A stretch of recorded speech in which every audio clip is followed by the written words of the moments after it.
spite of a very busy schedule, your presence is a source of inspiration for all of us, especially for our young students who are preparing for competitive examinations and planning their future careers. Encouragement and guidance have helped this forum to grow into an active platform for academic discussion and student motivation. A special word of welcome to our honored guests from among MVL net rankers, authors and alumni who have achieved success in different fields. Your achievements show our students that with hard work, discipline and the right guidance, it is possible to reach great heights. ఇలాంటి ప్రతిఫలం ఆశించకుండా క్లాసులు తీసుకున్నటువంటి గోపికి ఒకసారి అందరూ చప్పట్లతో ధన్యవాదాలు. So ఇలా నల్గొండ ఎకనామిక్స్ ఫోరం ఇవన్నీ విశిష్టతలు.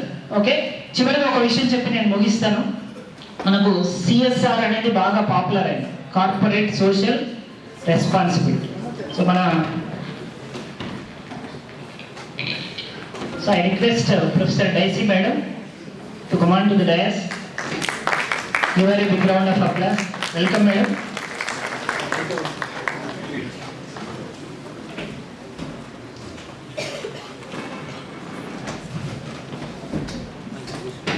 Telangana state council of higher education chairman గారు తరచుగా చాలా సమావేశాల్లో చెప్తుంటే విన్నాను నేను. మా కాలేజ్ కూడా కాలేజ్ చీఫ్ గెస్ట్గా వచ్చారు. సార్ ఏం చెప్తారంటే సిఎస్ఆర్ బదులు ఏఎస్ఆర్ చెప్తారు. What is ASR?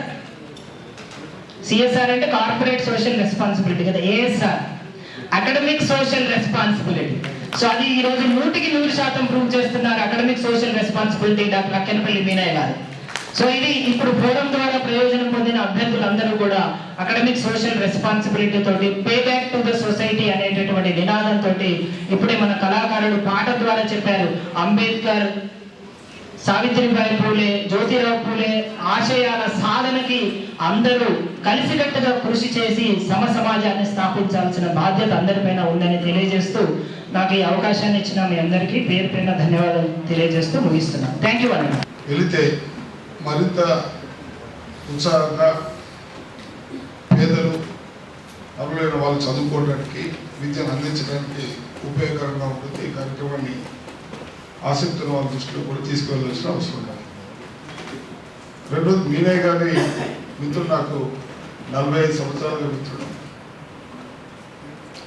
తను అంచెలంచెలుగా ఎదిగి ఇప్పుడు పిహెచ్డి కూడా చేసి రిటైర్ అయిన దాని నుంచి ఈ రంగంలో సేవలు అందించడం చాలా గొప్ప విషయం. వారి రిటైర్మెంట్ ఫంక్షన్ ఎన్జీ కళాశాల జరిగితే నన్ను పిలిచారు.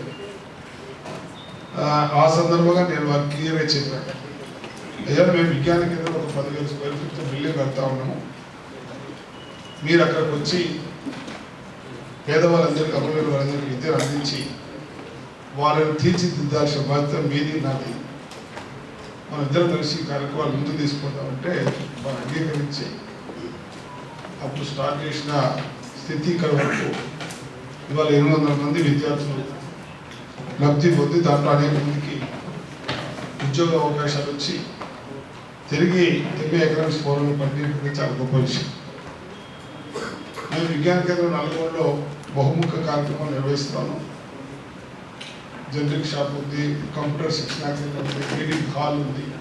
చదువుకున్న పిల్లలందరూ కూడా సీట్ కెపాసిటీ అరేంజ్ చేసి యాక్టివిటీస్ పేదలు అర్హులైన వారికి విద్య అందించాలనే ఒక ప్రయత్నం కూడా జరుగుతుంది. ఆ ప్రయత్నంలో మీనయ్య గారి యొక్క పాత్ర చాలా గొప్పది. దీన్ని ఇంకా ముందు తీసుకోవాల్సిన అవసరం కూడా ఉంది. ఎంబీఏ విజ్ఞాన కేంద్రాన్ని నేను సెక్రటరీగా ఉన్నాను. దాని ఫౌండర్ మెంబర్గా సుమారు 2 కోట్ల రూపాయల బిల్డింగ్ కట్టి ప్రజలందరికీ ఉపయోగ విధంగా దాన్ని తీర్చిదిద్దుతున్నాను. దాంట్లో పాత్ర మీనయ్య గారి ద్వారా ఇంకా మరింత అభివృద్ధి కూడా జరుగుతాం. ఆర్థిక సంబంధించి చూస్తే ఇవాళ అందరూ కూడా ఐటీ, ఇట్లాంటి చర్చ చేస్తాం. అవి అవసరమే, కానీ అందరూ అదే చదివితే మిగతా అన్ని షార్ట్ ఫాల్ ఎవరు ఆచరించారు. ఇవాళ ఆర్థిక రంగంలో సంక్షోభాలు మొదలయ్యాయి. 2002లో సంక్షోభం వచ్చింది, ఇప్పుడు ప్రపంచంలో సంక్షోభం వస్తూ ఉంది. మరి ఆర్థికవేత్తలు చాలా ఎదిగి ముందు రాకపోతే, ఎకనామిక్ శాస్త్రవేత్తలు ముందు రాకపోతే దేశాన్ని, ప్రపంచాన్ని నడిపించే కష్టపడుతుంది. ఇలా మన దేశం కూడా ఎకనామిక్స్ కొంత సమర్థశీల లాంటి చాలా మంది రావాలి. ఇవాళ కేంద్ర ప్రభుత్వ విధానం చూస్తే సంపన్నులు ఎక్కువ పెంచే పద్ధతిలో ముందుకుపోతాం. ఇటీవల యుఎన్ఓ రిపోర్ట్ ఇచ్చింది, భారతదేశంలో స్వతంత్రం వచ్చిన తర్వాత ఈ కాలంలో ఈ గత 4-5 సంవత్సరాల్లో పేదల మధ్యన సంపన్నుల మధ్యన అంతరం పెరిగిపోతుంది. ప్రభుత్వం ఉండవలసింది అంతరాన్ని తగ్గించడానికి, అంతరాన్ని తగ్గించాలే బిలో పవర్టీ పైకి తీసుకురావాలి. కానీ సంపన్నులు అత్యంత వేగంగా పైకి తీసుకువెళ్ళి ఎప్పుడో 2వ ప్రపంచ యుద్ధం తర్వాత యుద్ధాలు జరగబోతుందని ఈనాటి ప్రపంచ శాంతి వర్ధిల్లాలి. ఇప్పుడు ప్రపంచం మళ్ళా విఘాతం వచ్చింది. ఒక ప్రమాదమైన పరిస్థితి ప్రపంచంలో జరుగుతూ ఉంది, దురాక్రమణ జరుగుతూ ఉంది, సామ్రాజ్యవాదం జరుగుతూ ఉంది. ఎవరు ఏది పడుతుంది మాట్లాడుతూ ఉన్నారు. 6-7 దేశాలు యుద్ధాలు జరుగుతూ ఉన్నాయి. భారతదేశం చుట్టూ ఉన్న దేశాలు ఇవాళ భారతదేశం సఖ్యత లేని పరిస్థితులు. ఇవన్నీ ఏంటి అంటే ఆర్థిక సంక్షోభాలు ఒక మూల కారణం ఉంది. ఆర్థిక సంక్షోభం నుంచి రాజకీయ సంక్షోభం వస్తాం. రాజకీయ సంక్షోభం బయటపడటానికి యుద్ధాలు ఇవన్నీ ఎన్ని ముందు తీసుకొస్తా ఉన్నారు, మతాలు ముందు తీసుకొస్తా ఉన్నారు. ఇది భారతదేశానికి తెలియదు. రెండో విద్యకు సంబంధించి గత 70 ఏళ్ళు స్వతంత్రం వచ్చిన నుంచి శాస్త్రీయ విద్యార్థులకు కావాలని మనం చెబుతా వస్తాం. శాస్త్రీయ పోయి అశాస్త్రీయ విద్యార్థులకు డాక్టరేట్. మరి సమాజం ఎట్లా అభివృద్ధి చేస్తుంది? సమాజం అభివృద్ధికి మూల కారణం శోధన. శోధన అంటే రీసెర్చ్, అన్ని రకాల రీసెర్చ్ కావాలి. మరి దానికి వక్రీకరించే పద్ధతిలో శాస్త్రాన్ని తయారు చేసి చరిత్రను వక్రీకరించి సమాజాన్ని ముందుకు తీసుకుంటే ఇది భారతదేశ అభివృద్ధికి ఏమవుతుంది? ఉపయోగపడదు. దీన్ని మనం మార్చాల్సిన అవసరం ఉంది సమాజం. ఇవాళ 78 ఏళ్ళ తర్వాత కూడా భారతదేశంలో నిరుద్యోగం ఇంకా ఉంది, బిలో పావర్టీ ఉంది, ఇంకా అనేక ఛాలెంజెస్ ఎదుర్కొంటాం. మనకంటే పక్కన చైనా ఇవాళ ప్రపంచంలో దూసుకువెళ్తా ఉన్నాం. మనకంటే 1 సంవత్సరం తర్వాత స్వతంత్రం వచ్చాం. ఇవాళ ప్రపంచంలో ఆర్థిక వ్యవస్థ చాలా అడ్వాన్స్ ఉంది, ఏ రంగంలో చూసినా అడ్వాన్స్. మరి మనం ఎందుకు లేవు? మనం చాలా గొప్పగా చెప్పుకుంటున్నాం. ఏంటి? మానవ సంపద యంగ్ ఇండియా 40% పైగా ఉంది అని చెప్తాం.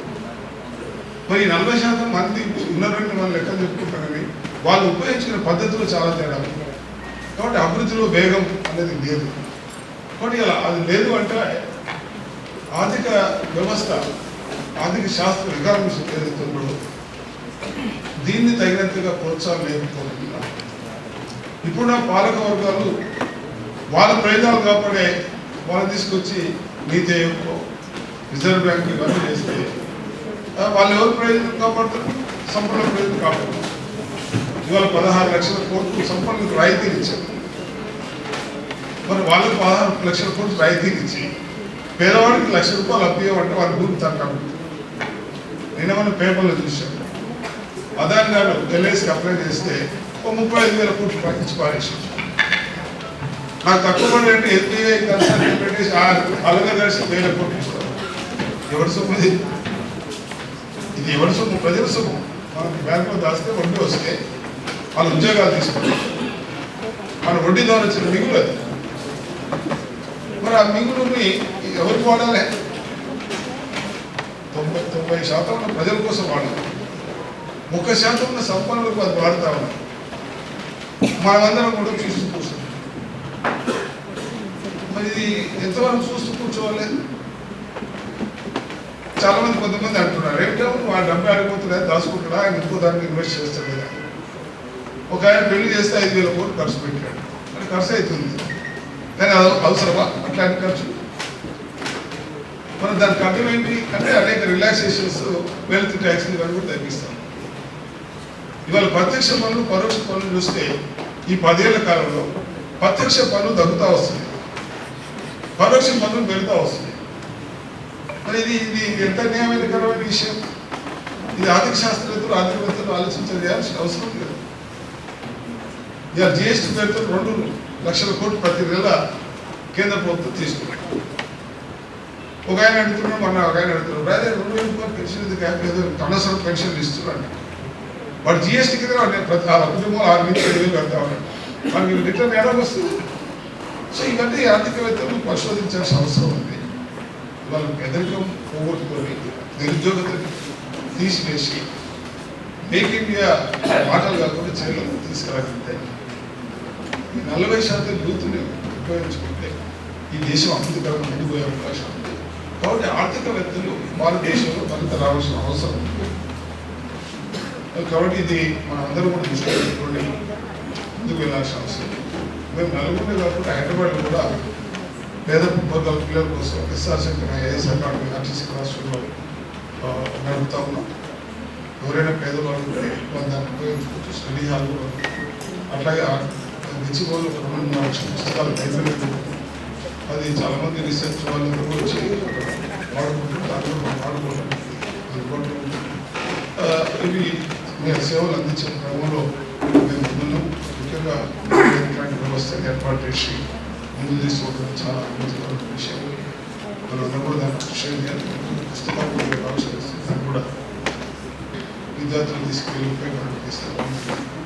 నాకు ఇంకొక కార్యక్రమం నాలుగు దయచేసి నేను మీ వద్ద సెలవు తీసుకుంటాను.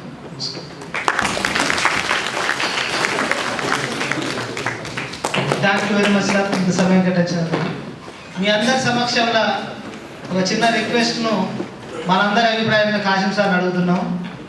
కాశం సార్ బయటకు పోయే అవకాశం ఉంది, చాలా ఇంపార్టెంట్ పని ఉన్నది, కానీ మా కోసం సార్ దయచేసి 1 వరకు మేము పంపిస్తాం.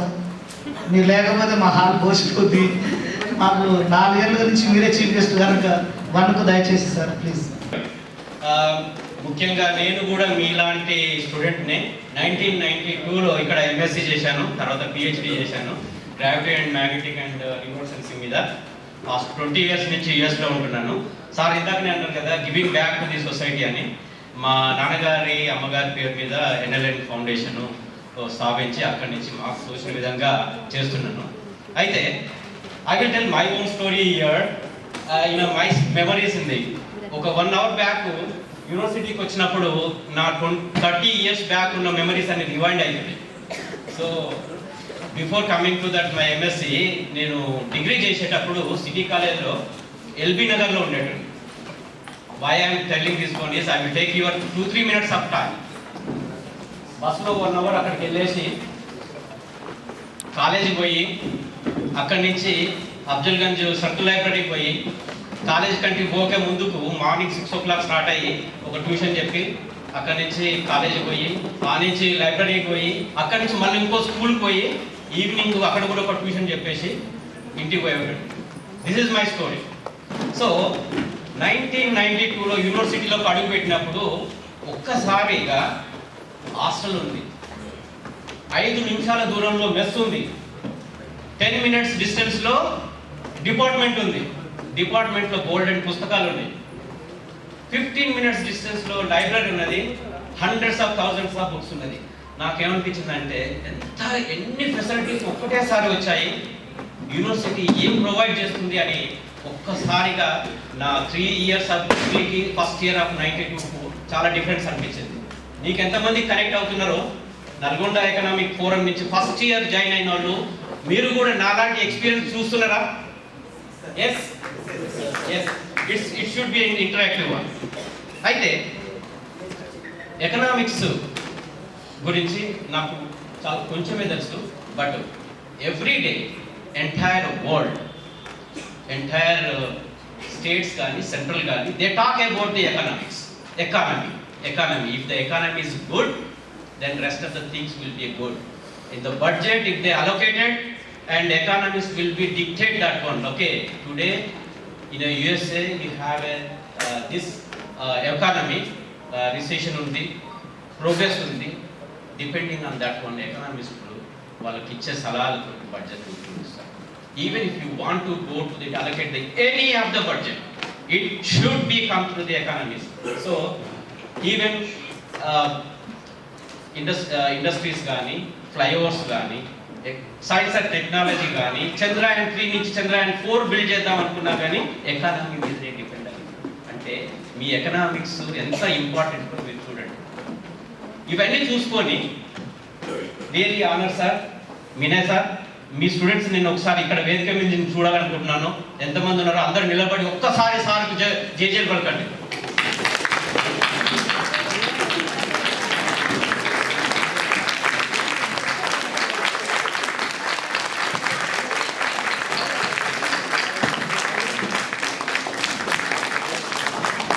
Wonderful sir. ఇంత రూరల్ ఏరియా గురించి మీరు ఈ విధంగా ఆలోచించి ఇలా డిజైన్ చేసి నెంబర్ ఆఫ్ స్టూడెంట్స్ని వాళ్ళని హైదరాబాద్కు ఉస్మానియా యూనివర్సిటీకి తీసుకొచ్చి వాళ్ళలో ఒక క్వశ్చన్ మార్క్ అంటే మేము కూడా మా కోసం కాకుండా దేశం కోసం కూడా మేము కాంట్రిబ్యూట్ చేస్తున్నామని ఎకనామిక్స్ ఇంపార్టెన్స్ చూపిస్తున్నారు. ప్రదీప్ రెడ్డి, మహేష్, శేఖర్ కోతూరు, వెంకటేష్, తులసిరెడ్డి, కిరణ్మయ్, ప్రవీణ్ కుమార్, ఉమామహేశ్వరరావు, సురేష్ కుమార్ ఒక టీమ్గా ఏర్పడి అనేక మంది దీంట్లో పనిచేస్తూ మన సంస్థ కూడా అనేక రకాలుగా హెల్ప్ చేశారు. వారందరికీ మీరు ఒకసారి చప్పట్లతో థాంక్స్ చెప్పుకోండి.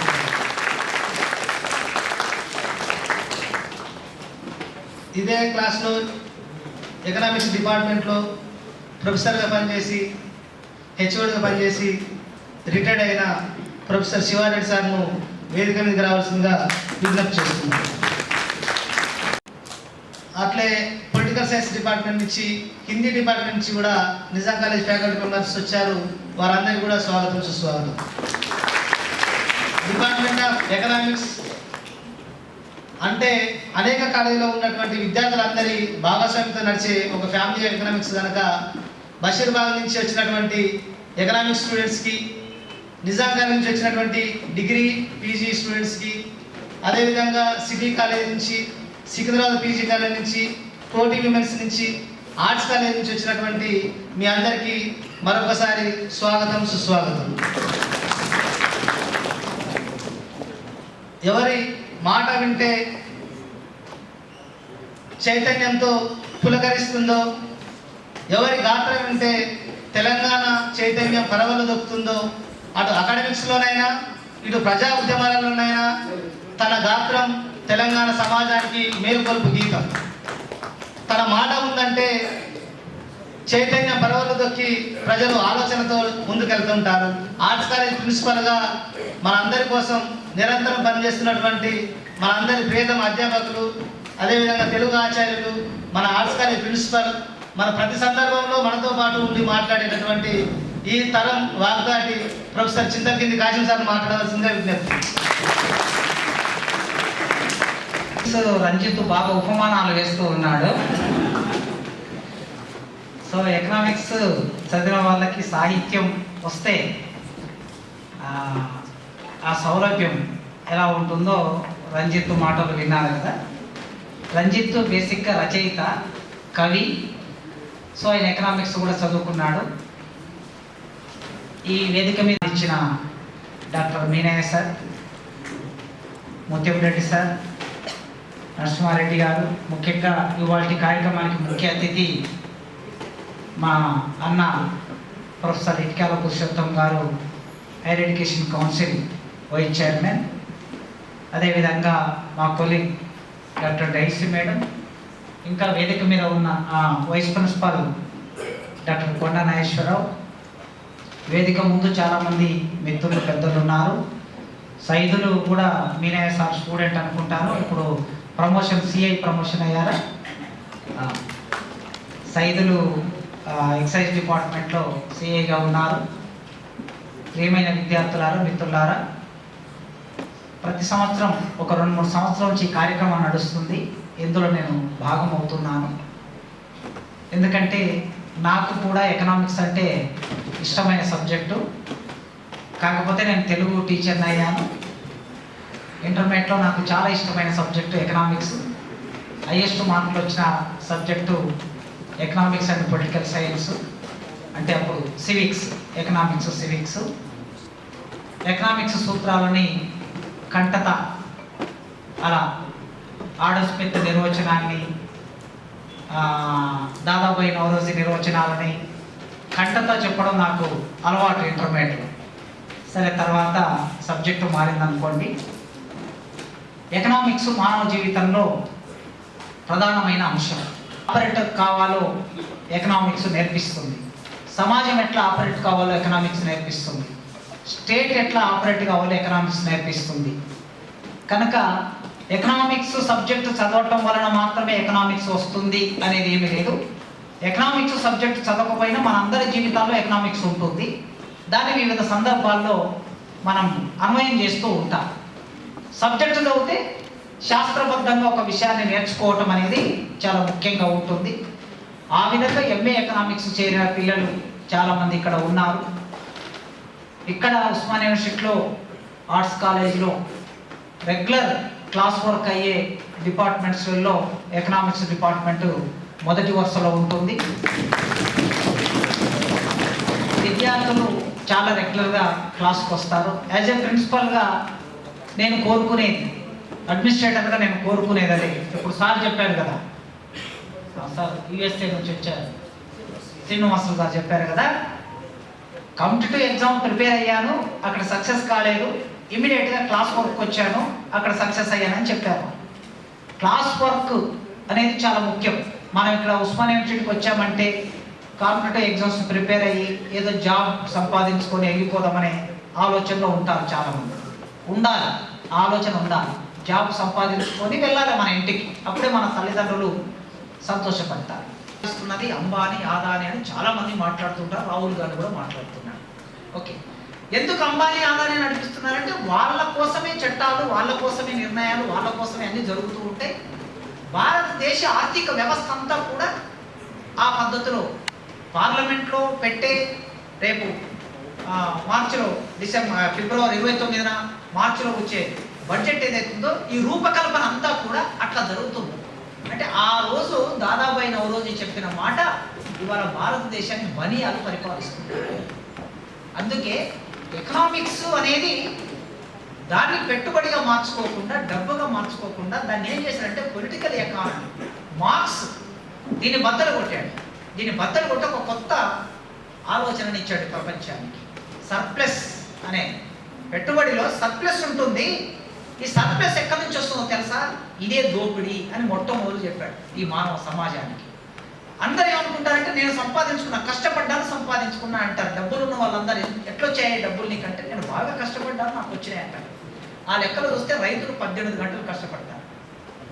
రైతు కన్నా ఎక్కువ కష్టపడేవాడు ఈ భారతదేశంలో ఎవడు లేదు. కష్టపడితే డబ్బులు వచ్చేటట్టుంటే రైతులు అందరూ ఈ పార్టీకి కోటీశ్వరులు అయిపోవాలి.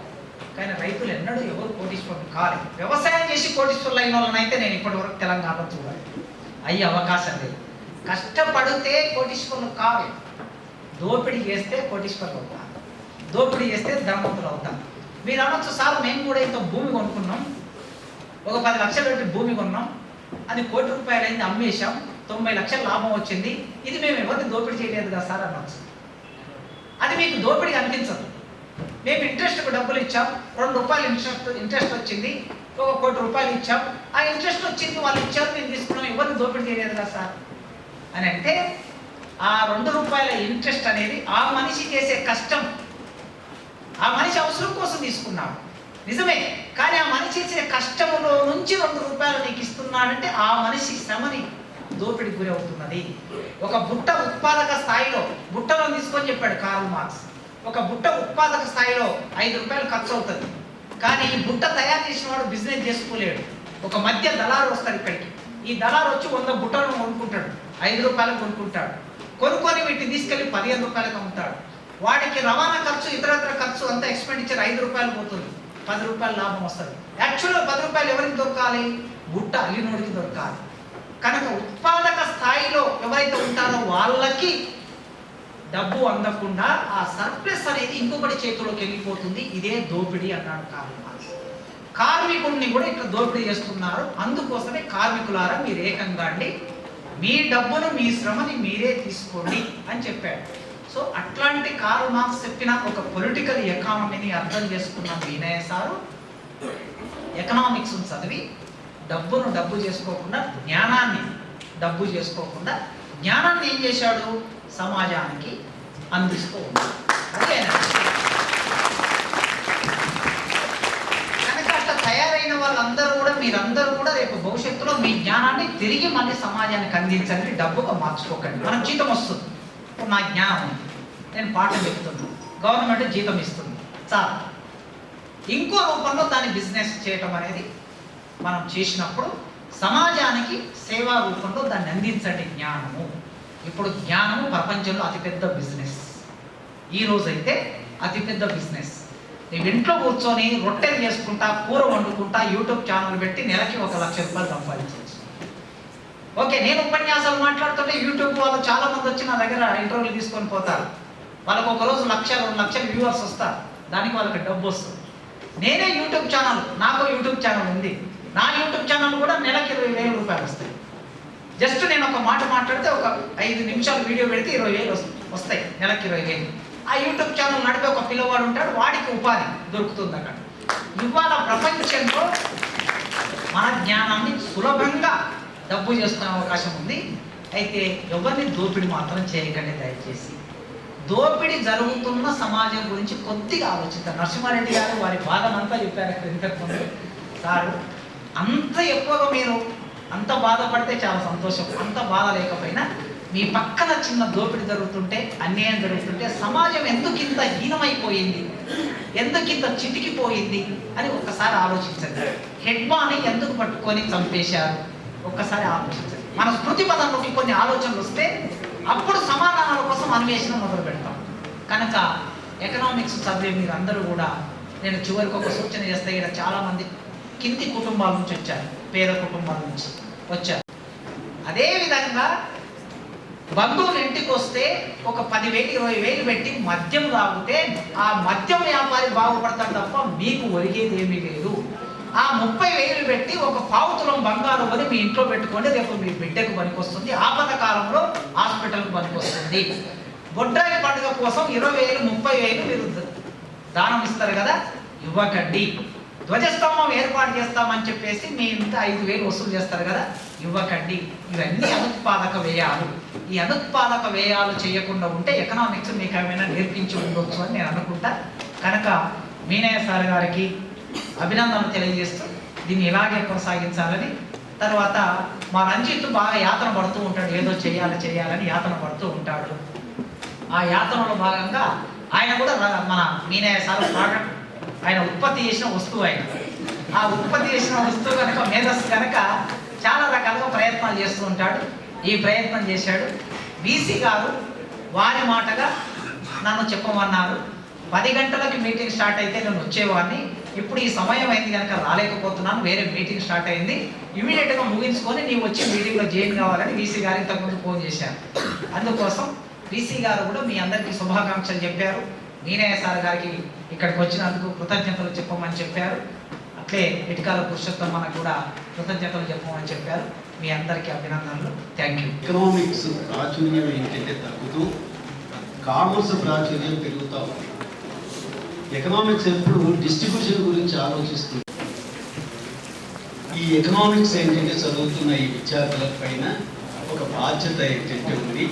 ఎకనామిక్స్ సబ్జెక్ట్ని అర్థం చేసుకోవటం, ఎకనామిక్ సబ్జెక్ట్స్ని ఏంటంటే మిగతా ప్రపంచానికి అర్థం చేయించే ద్వారా, ఈ శిష్యుల ద్వారా అర్థం చేయించే ప్రయత్నం ఏంటంటే చేయడం చాలా గొప్ప పని. నేను చాలామంది ఏంటంటే మిత్రులు మాట్లాడాలనుకున్నారు కాబట్టి మళ్ళీ ఒక విషయాన్ని అయితే సజెస్ట్ చేస్తాను. ఇవాళ ఒక న్యూస్ ఏంటంటే పేపర్లో చదివినట్టు, అంటే పిల్లల మీద ఉన్న స్ట్రెస్ ఏంటంటే ఒత్తిడి ఏంటి, ఇవాళ ఏది అర్థం చేసుకోలేకపోతున్నారు, ఎటువైపు ఏంటంటే వారి ప్రయాణం ఏంటంటే సాగుతున్నది. ఈ క్రైసిస్ ఏంటంటే ఎక్కడ సృష్టించబడ్డాది, ఎట్లా సృష్టించబడ్డాది, అది ఎవరు సృష్టించినారు అనే ఆలోచన ఏంటంటే చేయటం చాలా ఏంటంటే అవసరం. అందుకని నా సజెషన్ ఏంటి అంటే మీనయ్య గారికి, మీరు ఎకనామిక్స్ సబ్జెక్టు మాత్రమే దాని మీద మాత్రమే ఏంటంటే ఫోకస్ చేస్తున్నారు. కానీ కొంచెం డీటోర్ అది ఏమిటి అంటే, మీరందరూ మీ ఎంఏ కానీ బిఏ కానీ బిఎస్సి కానీ బీకామ్ కానీ దేనికైనా యూనివర్సిటీస్ ఇచ్చే ఒక సిలబస్ ఏంటంటే ఉన్నది. అక్కడ బోర్డ్ ఆఫ్ స్టడీస్ ఉన్నాయి, సీనియర్స్ అంతా కూర్చొని ఒక సిలబస్ తయారు చేయడం, ఆ సిలబస్ ఏంటంటే అన్ని కాలేజీలకు ఏంటంటే చేరటం, అక్కడ వాళ్ళు చెప్పడం, వీళ్ళు వినటం, తర్వాత ఎగ్జామ్ రాయటం, పాస్ అవ్వటం, డిగ్రీ చేతిలో పెట్టడం, అప్పుడు ఏంటంటే మార్కెట్లోకి ఎంటర్ అవుతున్నారు, జాబ్ మార్కెట్లోకి ఎంటర్ అవుతున్నారు. అక్కడ రియల్ లైఫ్ ఏంటంటే నిజమైన జీవితం అక్కడ మొదలవుతుంది. ఆ జీవితానికి ఏంటంటే సిలబస్ లేదు. ఈ జీవితానికి ఏంటంటే ఒక సిలబస్ ఏంటంటే కావాలి. ఈ జీవితానికి సిలబస్ ఎట్లా వస్తుంది? ఎవరికి వారే ఆ సిలబస్ రాసుకోవాల్సి ఉంటుంది. కానీ ఎట్లా రాసుకోగలరు? ఒక మంచి సాహిత్యం చదవటం మూలంగానో, ఒక గొప్ప గొప్ప ఆటోబయోగ్రఫీస్ ఏంటంటే చదవటం మూలంగానో, గొప్ప స్నేహితుల మూలంగానో, గొప్ప టీచర్స్ మూలంగానో, ఇవన్నీ పట్ల పరిచయం కనుక పెంచుకుంటే ఎవరికి వాళ్ళే ఆ సిలబస్ ఏంటంటే రాసుకోగలిగే స్థితికి ఏంటంటే వస్తుంది. కాబట్టి ఈ స్కిల్, ఆర్ట్ ఆఫ్ లివింగ్, ఈ జీవితానికి సంబంధించిన ఒక అవగాహన లేకపోవటం వల్ల ఇవాళ ఆత్మహత్యలు జరుగుతున్నాయి, పెళ్లిళ్ళు ఏంటంటే విడాకులు. ఏ ఫ్యామిలీ కోర్టుకు వెళ్ళి చూసినా సంఘంలో పిల్లలతోటి ఏంటంటే కిటకిటలాడు. మనం ఇటు ప్రయత్నించాలను మనం దిశానిర్దేశం చేసిన ముత్యారెడ్డి సార్కి ప్రత్యేక ధన్యవాదాలు. ఇప్పుడు ఉస్మానియా యూనివర్సిటీ ఎకనామిక్స్ డిపార్ట్మెంట్లో తల్లిలాంటి ప్రేమ చూపించే మా అక్క ప్రొఫెసర్ ఐడైసి. మనందరికీ తెలుసు ఎకనామిక్స్ ఎంత స్మూత్గా, ఎంత మంచి భాషతో వివరణాత్మకంగా చెప్తుందో. మన ఏ కార్యక్రమం చేసినా మనకు వెనుదడుతూ ప్రోత్సాహం చేస్తూ నిరంతరం అటు సామాజిక ఉద్యమాలలో ఇటు అకాడమిక్లో ముందుండి మనం నడిపించే ప్రొఫెసర్ ఐడైసి మేడం మాట్లాడాల్సింది సమయం ఇది. సమానంగా ఆర్థిక సంపద వితరణ జరిగితేనే దేశం యొక్క ఉన్నతిని మనం చూడగలుగుతాం. కాబట్టి భవిష్యత్తు మీది, స్టూడెంట్స్గా భవిష్యత్తు మీది. కాబట్టి మీరందరూ కూడా ఈ విషయాన్ని గ్రహించి ఏ విధంగా దేశ అభివృద్ధికి మనం పాటుపడాలో మీరే నిర్ణయించుకొని ముందుకు సాగాలని మనవి చేస్తూ నాకు ఇచ్చిన ఈ అవకాశాన్ని బట్టి మన తమ్ముడు రంజిత్కి కృతజ్ఞతలు తెలియజేస్తూ ముగిస్తున్నాను. ప్రొఫెసర్ డైజీ మేడానికి కృతజ్ఞతలు. ఇప్పుడు Osmania university arts college principal, vice principal, Telugu అయినా, ఇంగ్లీష్ అయినా, హిందీ అయినా, సాహిత్యం అయినా, ఎకనామిక్స్ అయినా, అన్ని రంగాలలో భాషా కోవిదుడు, అందరినీ ఉత్తేజపూరితంగా మాట్లాడేటువంటి సామాజిక విలువలు కలిగిన వ్యక్తి ప్రొఫెసర్ కొండనాగేశ్వర సార్ మాట్లాడాల్సిందే విజ్ఞప్తి.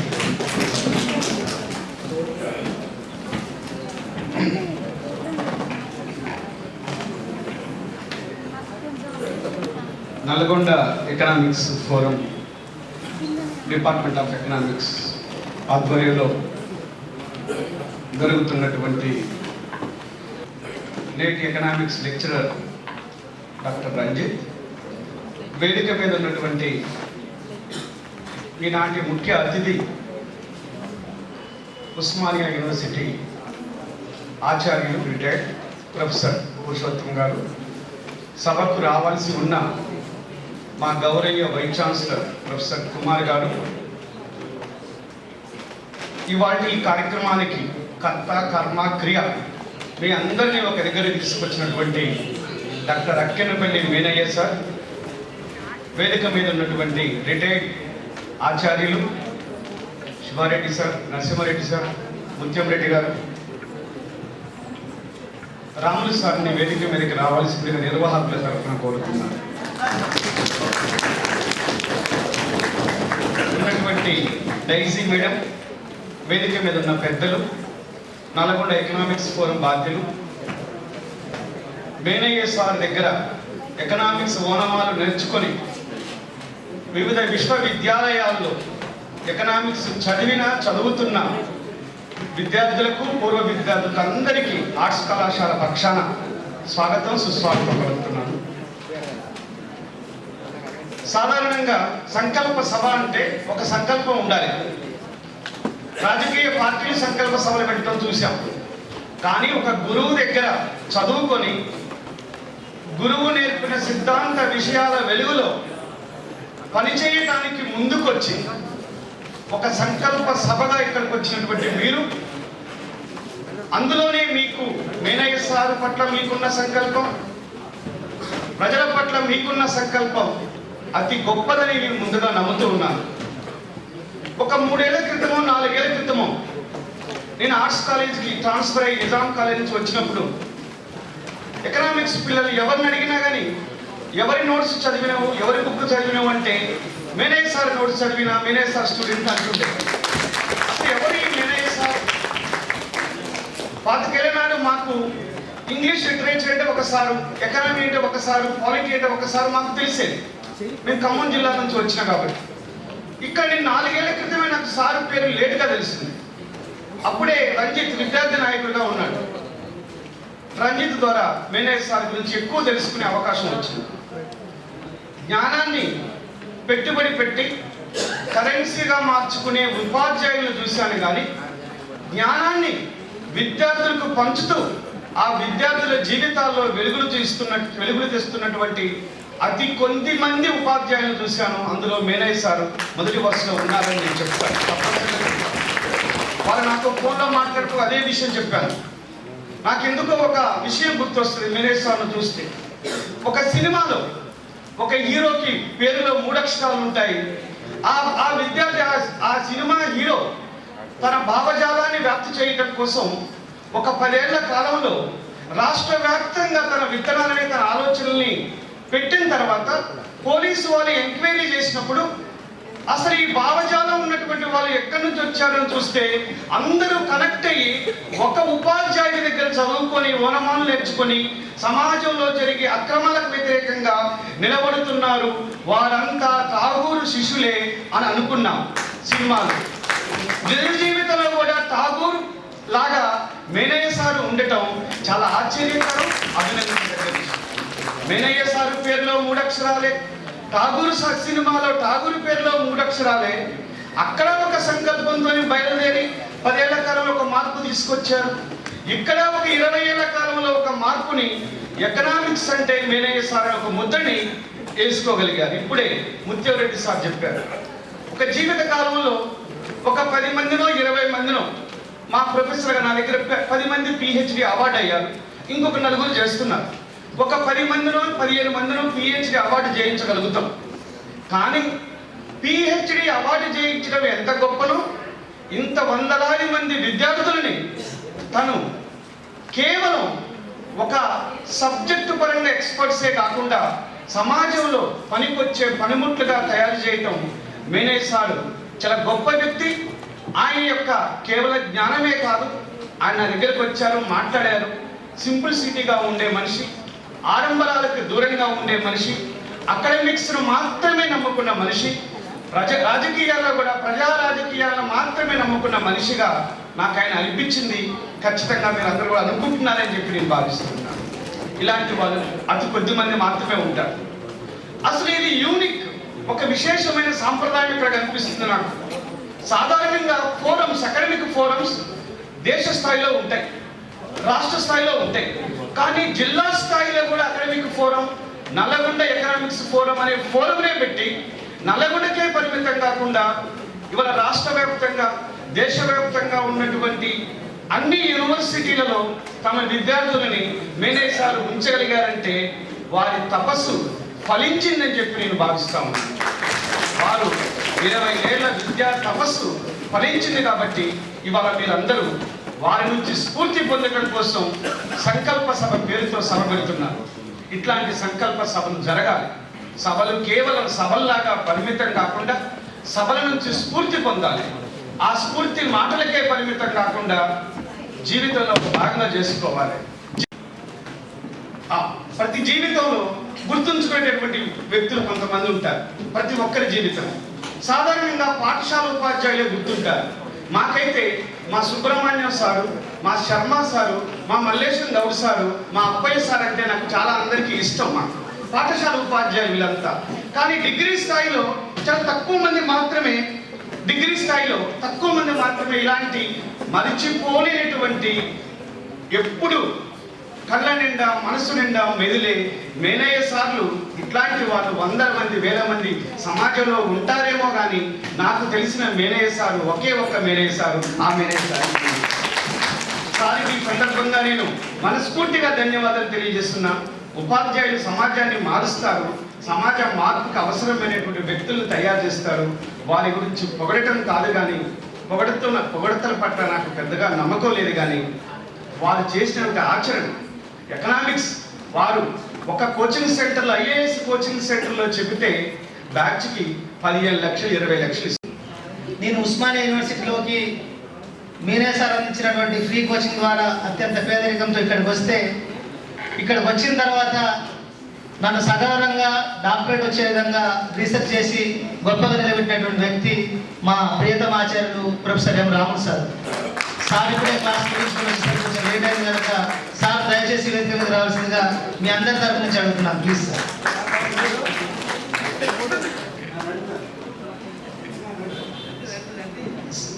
సార్లు ఇవ్వడం కోసం మీరు అందరూ క్లాప్స్ కొట్టాలి.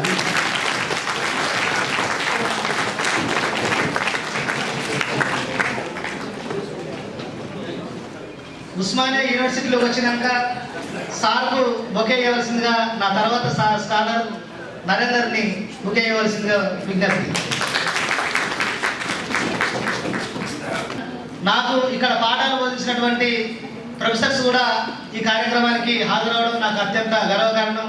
నా టీచర్ అయినటువంటి శివారెడ్డి సార్ను, ప్రొఫెసర్ శివారెడ్డి సార్ను మాట్లాడవలసిందిగా విజ్ఞప్తి.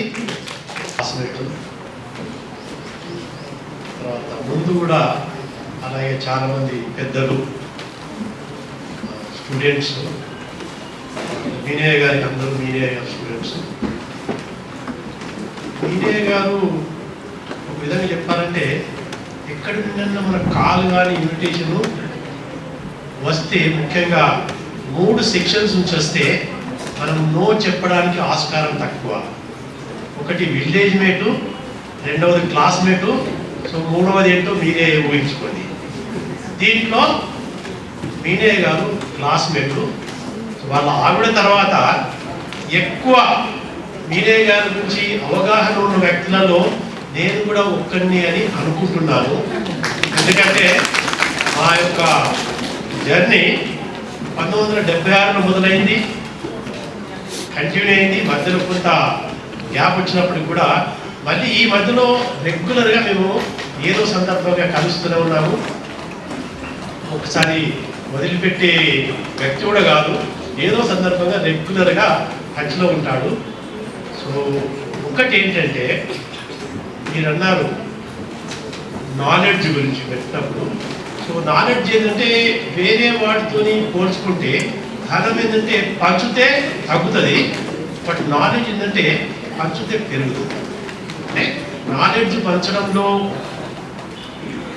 ఉన్న తృప్తి సంపద పంచడంలో ఉంటుందని నేను అనుకోను. సో ఆ కోవాకు చెందిన నాలెడ్జ్ను పంచడానికి ముందుకు వచ్చి అంత బాధ్యత లేనప్పటికీ కూడా బాధ్యత తీసుకొని గత మేబీ 20 సంవత్సరాల నుంచి నిర్విరామంగా ఈ యొక్క విద్యకు, ముఖ్యంగా ఆర్థిక శాస్త్రానికి ప్రత్యక్షంగా మరియు పరోక్షంగా చాలా దోహదపడుతున్నారు.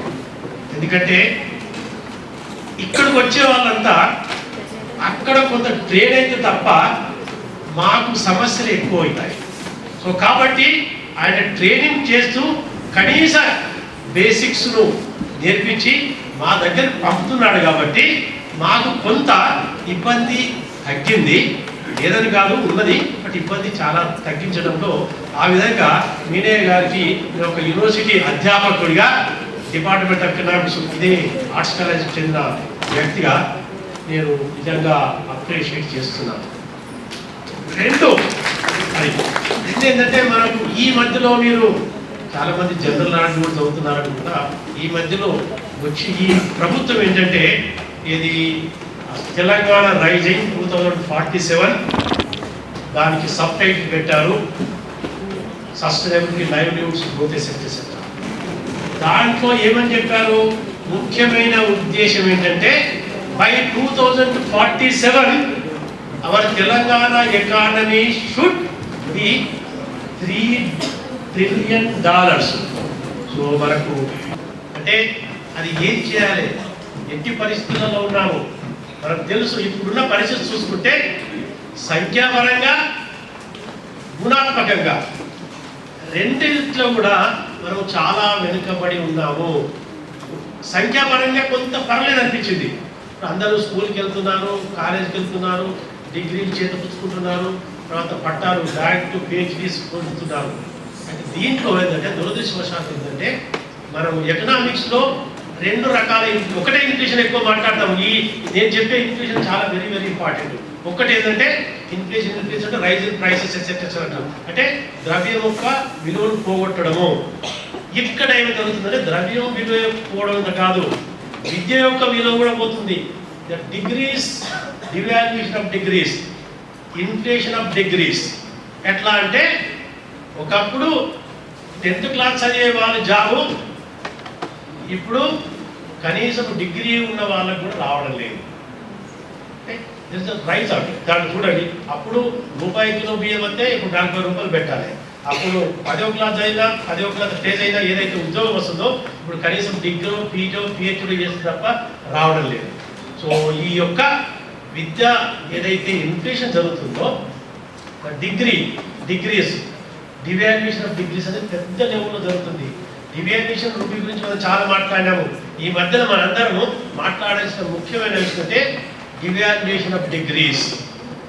Students of media family members, మీరందరూ మీడియా ఫ్యామిలీ మెంబర్స్ కాబట్టి మిమ్మల్ని అలాగా అడ్రస్ చేస్తున్నారు. అయితే ఈ సందర్భంలో నాకేం గుర్తొస్తుందంటే నేను 1970-71లో ఇక్కడ ఆర్ట్స్ కాలేజ్ స్టూడెంట్ బిఏలో ఉన్నప్పుడు ఇక్కడ ఇంగ్లీష్ క్లాస్ జరిగేది. అప్పుడు నేను ముత్యం రెడ్డి ఇద్దరు ఇదే క్లాస్ రూమ్లో కూర్చొని మేము ఆ సైడ్లో ఉన్నాము, మా టీచర్స్ ఈ సైడ్లో ఉన్నారు. అది పెద్ద పెద్ద అడప రామకృష్ణ, ఐజాక్ సిక్వేరా వాళ్ళందరూ క్లాస్ చెప్పారు. ఇంగ్లీష్ క్లాస్ అంటే బిఏ పిల్లలందరూ కలిసేది. ఎకనామిక్స్ పిల్లలే కాదు, పొలిటికల్ పబ్లిక్ అడ్మినిస్ట్రేషన్ అందరూ కలిసేది. So it reminds me of my student days of 1970-71. So then BA, అప్పుడు బిఏ కూడా ఇక్కడే ఉండే, బిఏ ఇక్కడే చేసాము, ఎంఏ ఇక్కడే చేసాము, పిహెచ్డీ ఇక్కడే చేసాము, డ్యూటీ కూడా ఇక్కడే చేసాము, రిటైర్ కూడా ఇక్కడే. ఆర్ట్స్ కాలేజ్తో నా సంబంధం దాదాపు 50 సంవత్సరం ఎక్కువ ఉండేవాడి. So no coming to this function, general ఏంటో ఒక పెద్ద డాక్టర్ ఉన్నారు, who is famous this thing engineer అట్లా చెప్తుంటాం. అయితే మీడియా గురించి చెప్పాలంటే మన ఇండివిజువల్లీ మనం చెప్తుంటాం ఏంటంటే is a institution builder. Generally సామాన్యంగా నేను ఒక్కడిని ఏం చేయగలుగుతాను అని అనుకుంటాం, కానీ అట్లా కాదు. ఒక ఇన్స్టిట్యూషనల్ బిల్డర్ బిల్డ్స్ అప్ ఏ ఇన్స్టిట్యూషన్. ఆయన కింద ఎంతమంది పని చేస్తున్నారు, ఎంతమంది స్టూడెంట్స్ తీర్చిదిద్దుతున్నారు, దట్స్ ఏ కాంట్రిబ్యూషన్ ఏమే. ఒక వ్యక్తి అనుకుంటే ఏం సాధించగలరు అనేది చూపించారు వినయ్ గారు. That is one thing. స్వాగతం, సుస్వాగతం. అట్లే వివిధ డిపార్ట్మెంట్ నుంచి వచ్చినటువంటి ఎర్రల లక్ష్మణ్, సూర్యపల్లి వెంకటరత్నం అన్న, తర్వాత మనోహర్ గారికి స్వాగతం, సుస్వాగతం. ఇప్పుడు ఇంకా ఇద్దరు స్పీకర్స్ మాట్లాడాల్సిన అవసరం ఉన్నది. మన higher education vice chairman Purushottam sir, అట్లే బిఓఎస్ ఎకనామిక్స్ మన సూపర్వైజర్ రాము సార్ మాట్లాడే ముందు ఇదే ఆర్ట్స్ కాలేజీలో అత్యంత పేదరికం నుంచి వచ్చి కష్టపడి చదివి ఇప్పుడు అత్యున్నతమైన మంచి ఉద్యోగం సాధిస్తున్నటువంటి సతీష్ అన్న సైదులను మాట్లాడవలసిందే విజ్ఞప్తి. సమయం దృష్టిలో పెట్టుకొని 2 నిమిషాలు ప్లీజ్. వేదిక మీద ఆశలైనటువంటి పెద్దలు పురుషోత్తం సార్ గారికి, ముసుగులోన బలి మోజు కొడతారు, భక్తి పేరానరుడు రక్తిలో రాజయి, రాకాశి రూపాన రంజిల్లు లోకాన మాయమైపోతున్నాడమ్మా మనిషన్నవాడు. ఓ మచ్చుకైనా లేరు చూడు మానవత్వం ఉన్నవారు, నూటికో కోటికో ఒక్కరో ఇద్దరు ఏడ ఉన్నారు గాని కంటికే కనరారు, మాయమైపోతున్నాడమ్మా. అలాంటి సమాజంలో సారు దాదాపు 75 సంవత్సరాలుగా నిండిన అనుకుంటున్నాను నేను.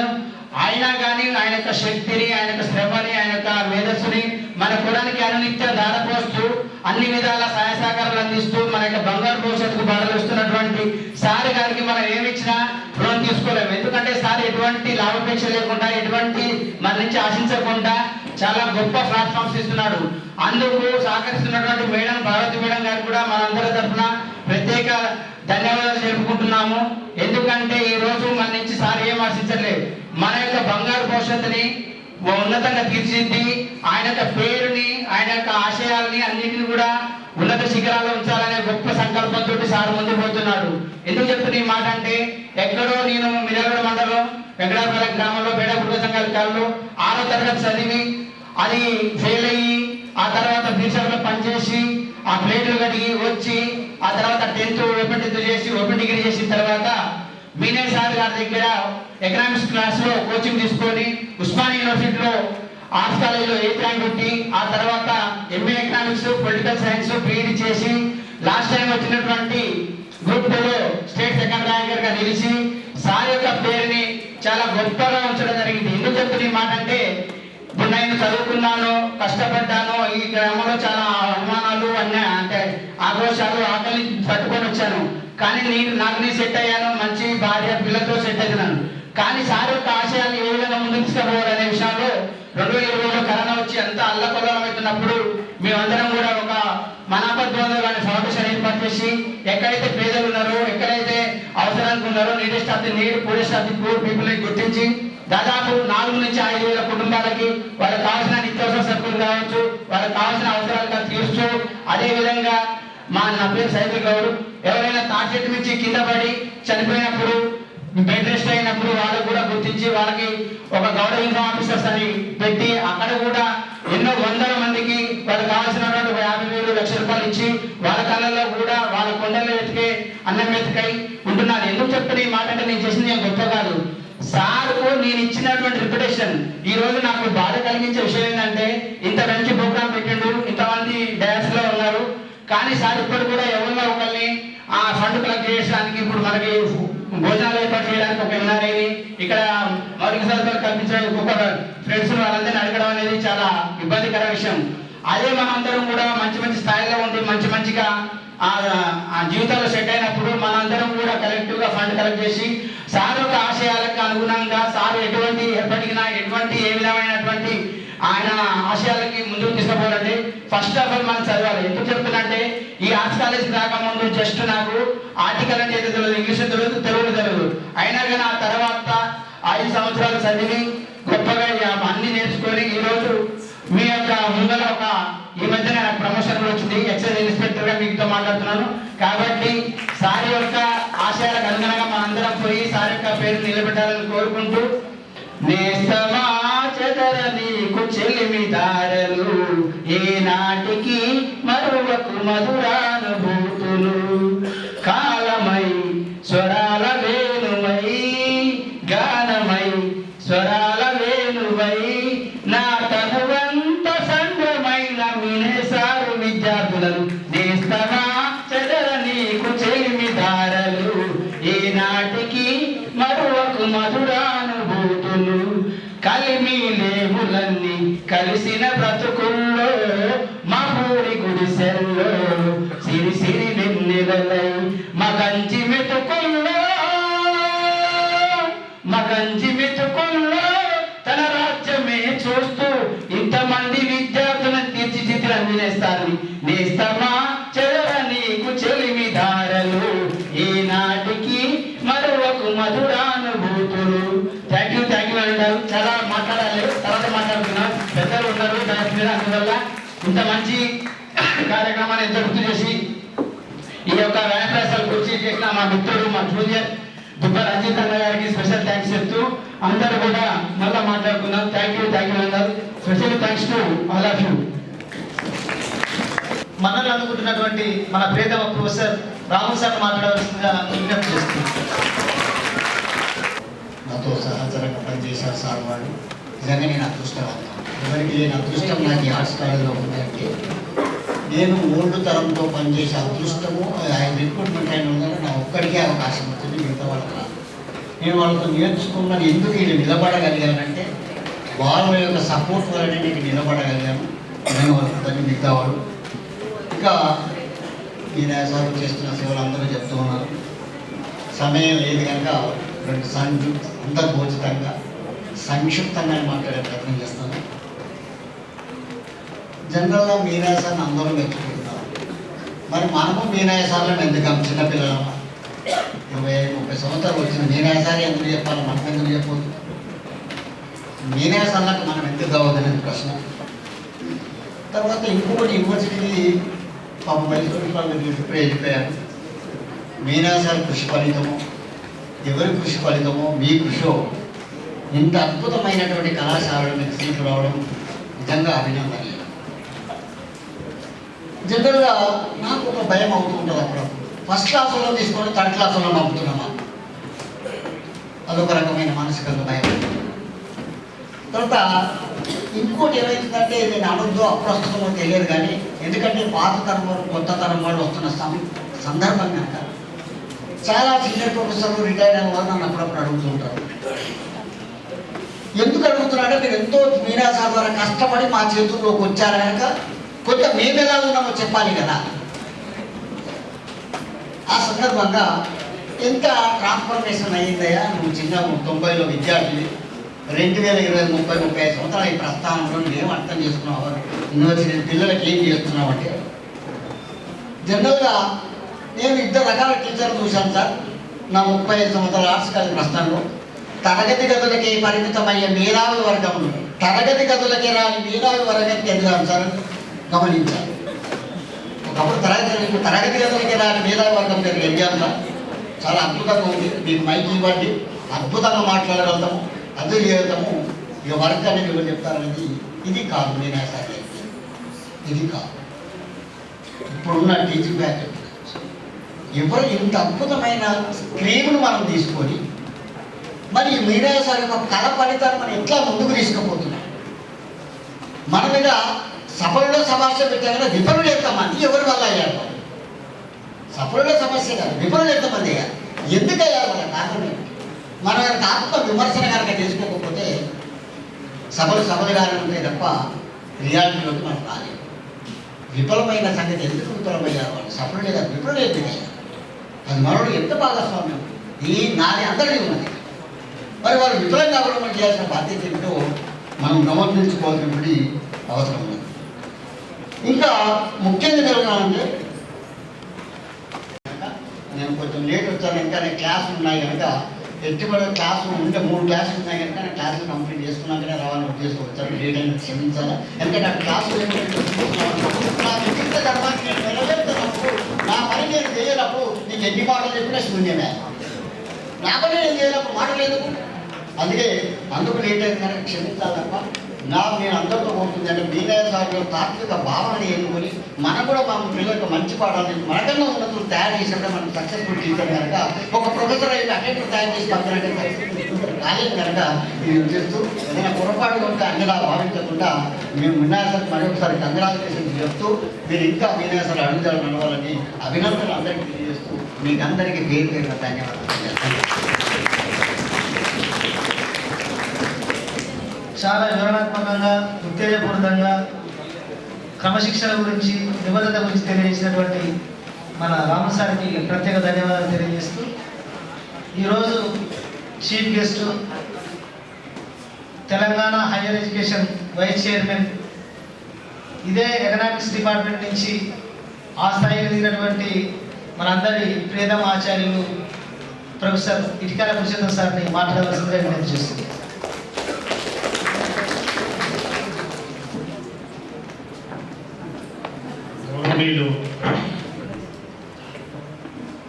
సభా నిర్వాహకులు మరియు ఈ మీటింగ్ ముఖ్య కారణమైనటువంటి డాక్టర్ మీనయ్య గారు, ఈ మీటింగ్ ఎట్లుందంటే మన తెలంగాణలో బాగా 2 బిర్యానీ తినేటోళ్ళకి 2 ఇడ్లీస్ తెచ్చుండదు, అట్లా ఉంటుంది. మైకిస్తే నాకు నేను ఒక గంట సేపు నా భారత చెప్పుదాం హైయర్ ఎడ్యుకేషన్ పోయినాక ఏం జరుగుతుందో అంటే ఆ పరిస్థితి కనబడతలేదు. నేనేమి చెప్పినా మీరు వినరని నాకు తెలుసు. ఎందుకంటే తెలంగాణ ఎప్పుడు అట్టాకంతో బతుకుతుంది కాబట్టి టైం కాగానే క్లాసుల మీద ఎక్కువ ఉంటుంది, తిండి మీదనే ఉంటుంది ఆలోచన. అంటే మెస్సు బంద్ అవుతుంది కాబట్టి ఆ ఆలోచనే ఉంటుంది. మీనయ్య గారు చేస్తున్నటువంటి సేవల గురించి ఆయన ఒక ఎకనామిక్స్ కుటుంబాన్ని, అంటే ఒక వ్యక్తి ఒక కుటుంబాన్ని బజార్న పడకుండా ఎట్లా కాపాడే ప్రయత్నం చేస్తాడో మీనయ్య గారు కూడా ఎకనామిక్స్ డిపార్ట్మెంట్ ఆ రకంగా కాపాడుతూ అన్ని ప్రాంతాలకు తన విద్యార్థులను విస్తరింపజేసినటువంటి వాటిని నేను ఆయన కంటే చిన్నైనా అభినందించగలపదు. ఎందుకంటే హైయర్ ఎడ్యుకేషన్ తరఫున నేను గతంలో కూడా చెప్పేసిన, మీనయ్య గారు ఇటువంటి మీటింగులు పెట్టుకుంటే నా వంతు కర్తవ్యంగా నేను ఇదే డిపార్ట్మెంట్ ఇక్కడికి వెళ్ళి చదువుకొని గత సంవత్సరం ఒక వైస్ చైర్మన్గా ఎన్నికైన తర్వాత నేను గ్రామీణ ప్రాంతంకి వెళ్ళి వచ్చినాక ఈ రాష్ట్రంలో ఉన్నటువంటి విద్యా విధానం ఏ రకంగా ఉన్నది అని చెప్పేస్తే ఇక్కడ మార్కులు వస్తున్నాయి తప్ప జీవితంలో మార్పులు వస్తలేవు. ఎవరికి చూసినా ఫస్ట్ క్లాస్ మెమోలు ఉంటున్నాయి తప్ప మార్పులు వస్తలేవు. ఓ క్రియేటివ్ లేదు, ఎడ్యుకేషన్ లేదు. పాత సిలబస్ను పట్టుకొని ఏదో చేస్తున్నారు. చాలా మంది పుస్తకాలు చూడకుండానే ఎగ్జామ్ రాస్తున్నారు. ఆ సంగతి మనందరికీ తెలుసు. ఎందుకంటే మనం నిరంతరం ఇతరులకు విమర్శించేదానికే ఉన్నాం తప్ప ఆత్మవిమర్శన చేసుకోము. పీజీ వాళ్ళు ఇప్పుడు వచ్చినాక మరి ఎందుకో ఇక్కడ వైస్ ఛాన్సలర్ కానీ హైయర్ ఎడ్యుకేషన్ కానీ డిపార్ట్మెంట్లో ఉన్నటువంటి వ్యక్తులు కానీ ఈ రోజులలో నేను అన్నా అసలు ఉస్మానియా యూనివర్సిటీలో కూడా ఇంతమంది స్టూడెంట్స్ ఇప్పుడు వస్తున్నారు ఆ క్లాస్కు. ఎందుకంటే మనోళ్ళకి ఇదివరకు అలవాటు ఏంటంటే అడ్మిషన్ రోజు, సెమిస్టర్ రోజు, ఇంటర్నల్ రోజు 3 సార్లు వస్తే ఎగ్జామ్ రాస్తారు. అదివరకు ఏమైందో కానీ ఇప్పుడు ఏమనుకోవద్దు. మనం కాబట్టి ఎకనామిక్స్ డిపార్ట్మెంట్ వాళ్ళం కాబట్టి చెప్తున్నాం. అదే పోగానే మనల్ని ఎందుకు విదేశాలకు ప్రయాణం అవుతున్నారు? అసలు ఈ భారతదేశంలో 200 సంవత్సరాలు బ్రిటిష్ వాళ్ళు వెళ్ళి దోసుకున్నారని చెప్పేసి తరిమి కొట్టి వాళ్ళు పోయిన తర్వాత ఎన్నో పండుగలు చేసుకొని ఎన్నో చరిత్రలు రాసుకున్న వాళ్ళము. భారతదేశం ప్రపంచంలో గొప్ప దేశం అని చెప్పుకుంటున్న మనము ఈ రోజు మొత్తం ఒక బానిస లెక్క తయారైపోయి ఈ దేశాన్ని వదిలేసి ఎందుకు పోతున్నారు? ఇక్కడ చదువుకున్న చదువు ఇక్కడ పనికొస్తలేదా? వీళ్ళు పనికొస్తలేదా? కారణాలు ఏంటి? ఆ రోజులలోనేమో దోసుకొని పోయేదాన్ని ఇతర దేశాలను వెళ్ళగొచ్చిన వాళ్ళము మనం ఇప్పుడు డబ్బులు పెట్టి వీసాలు తీసుకుపోయి వాళ్ళ దగ్గర బానిసత్వం చేస్తున్నాం, పైసలు ఇచ్చిపోతున్నాం. అప్పుడున్నప్పుడు వాడని దోసుకపోయింది, ఇప్పుడు మనం ఇంటిని దోసుకొని పోతున్నాం. అప్పుడు వాళ్ళ దేశాన్ని దోసుకుంటే ఇప్పుడు మన కుటుంబాన్ని దోసుకొని పోతున్నాం.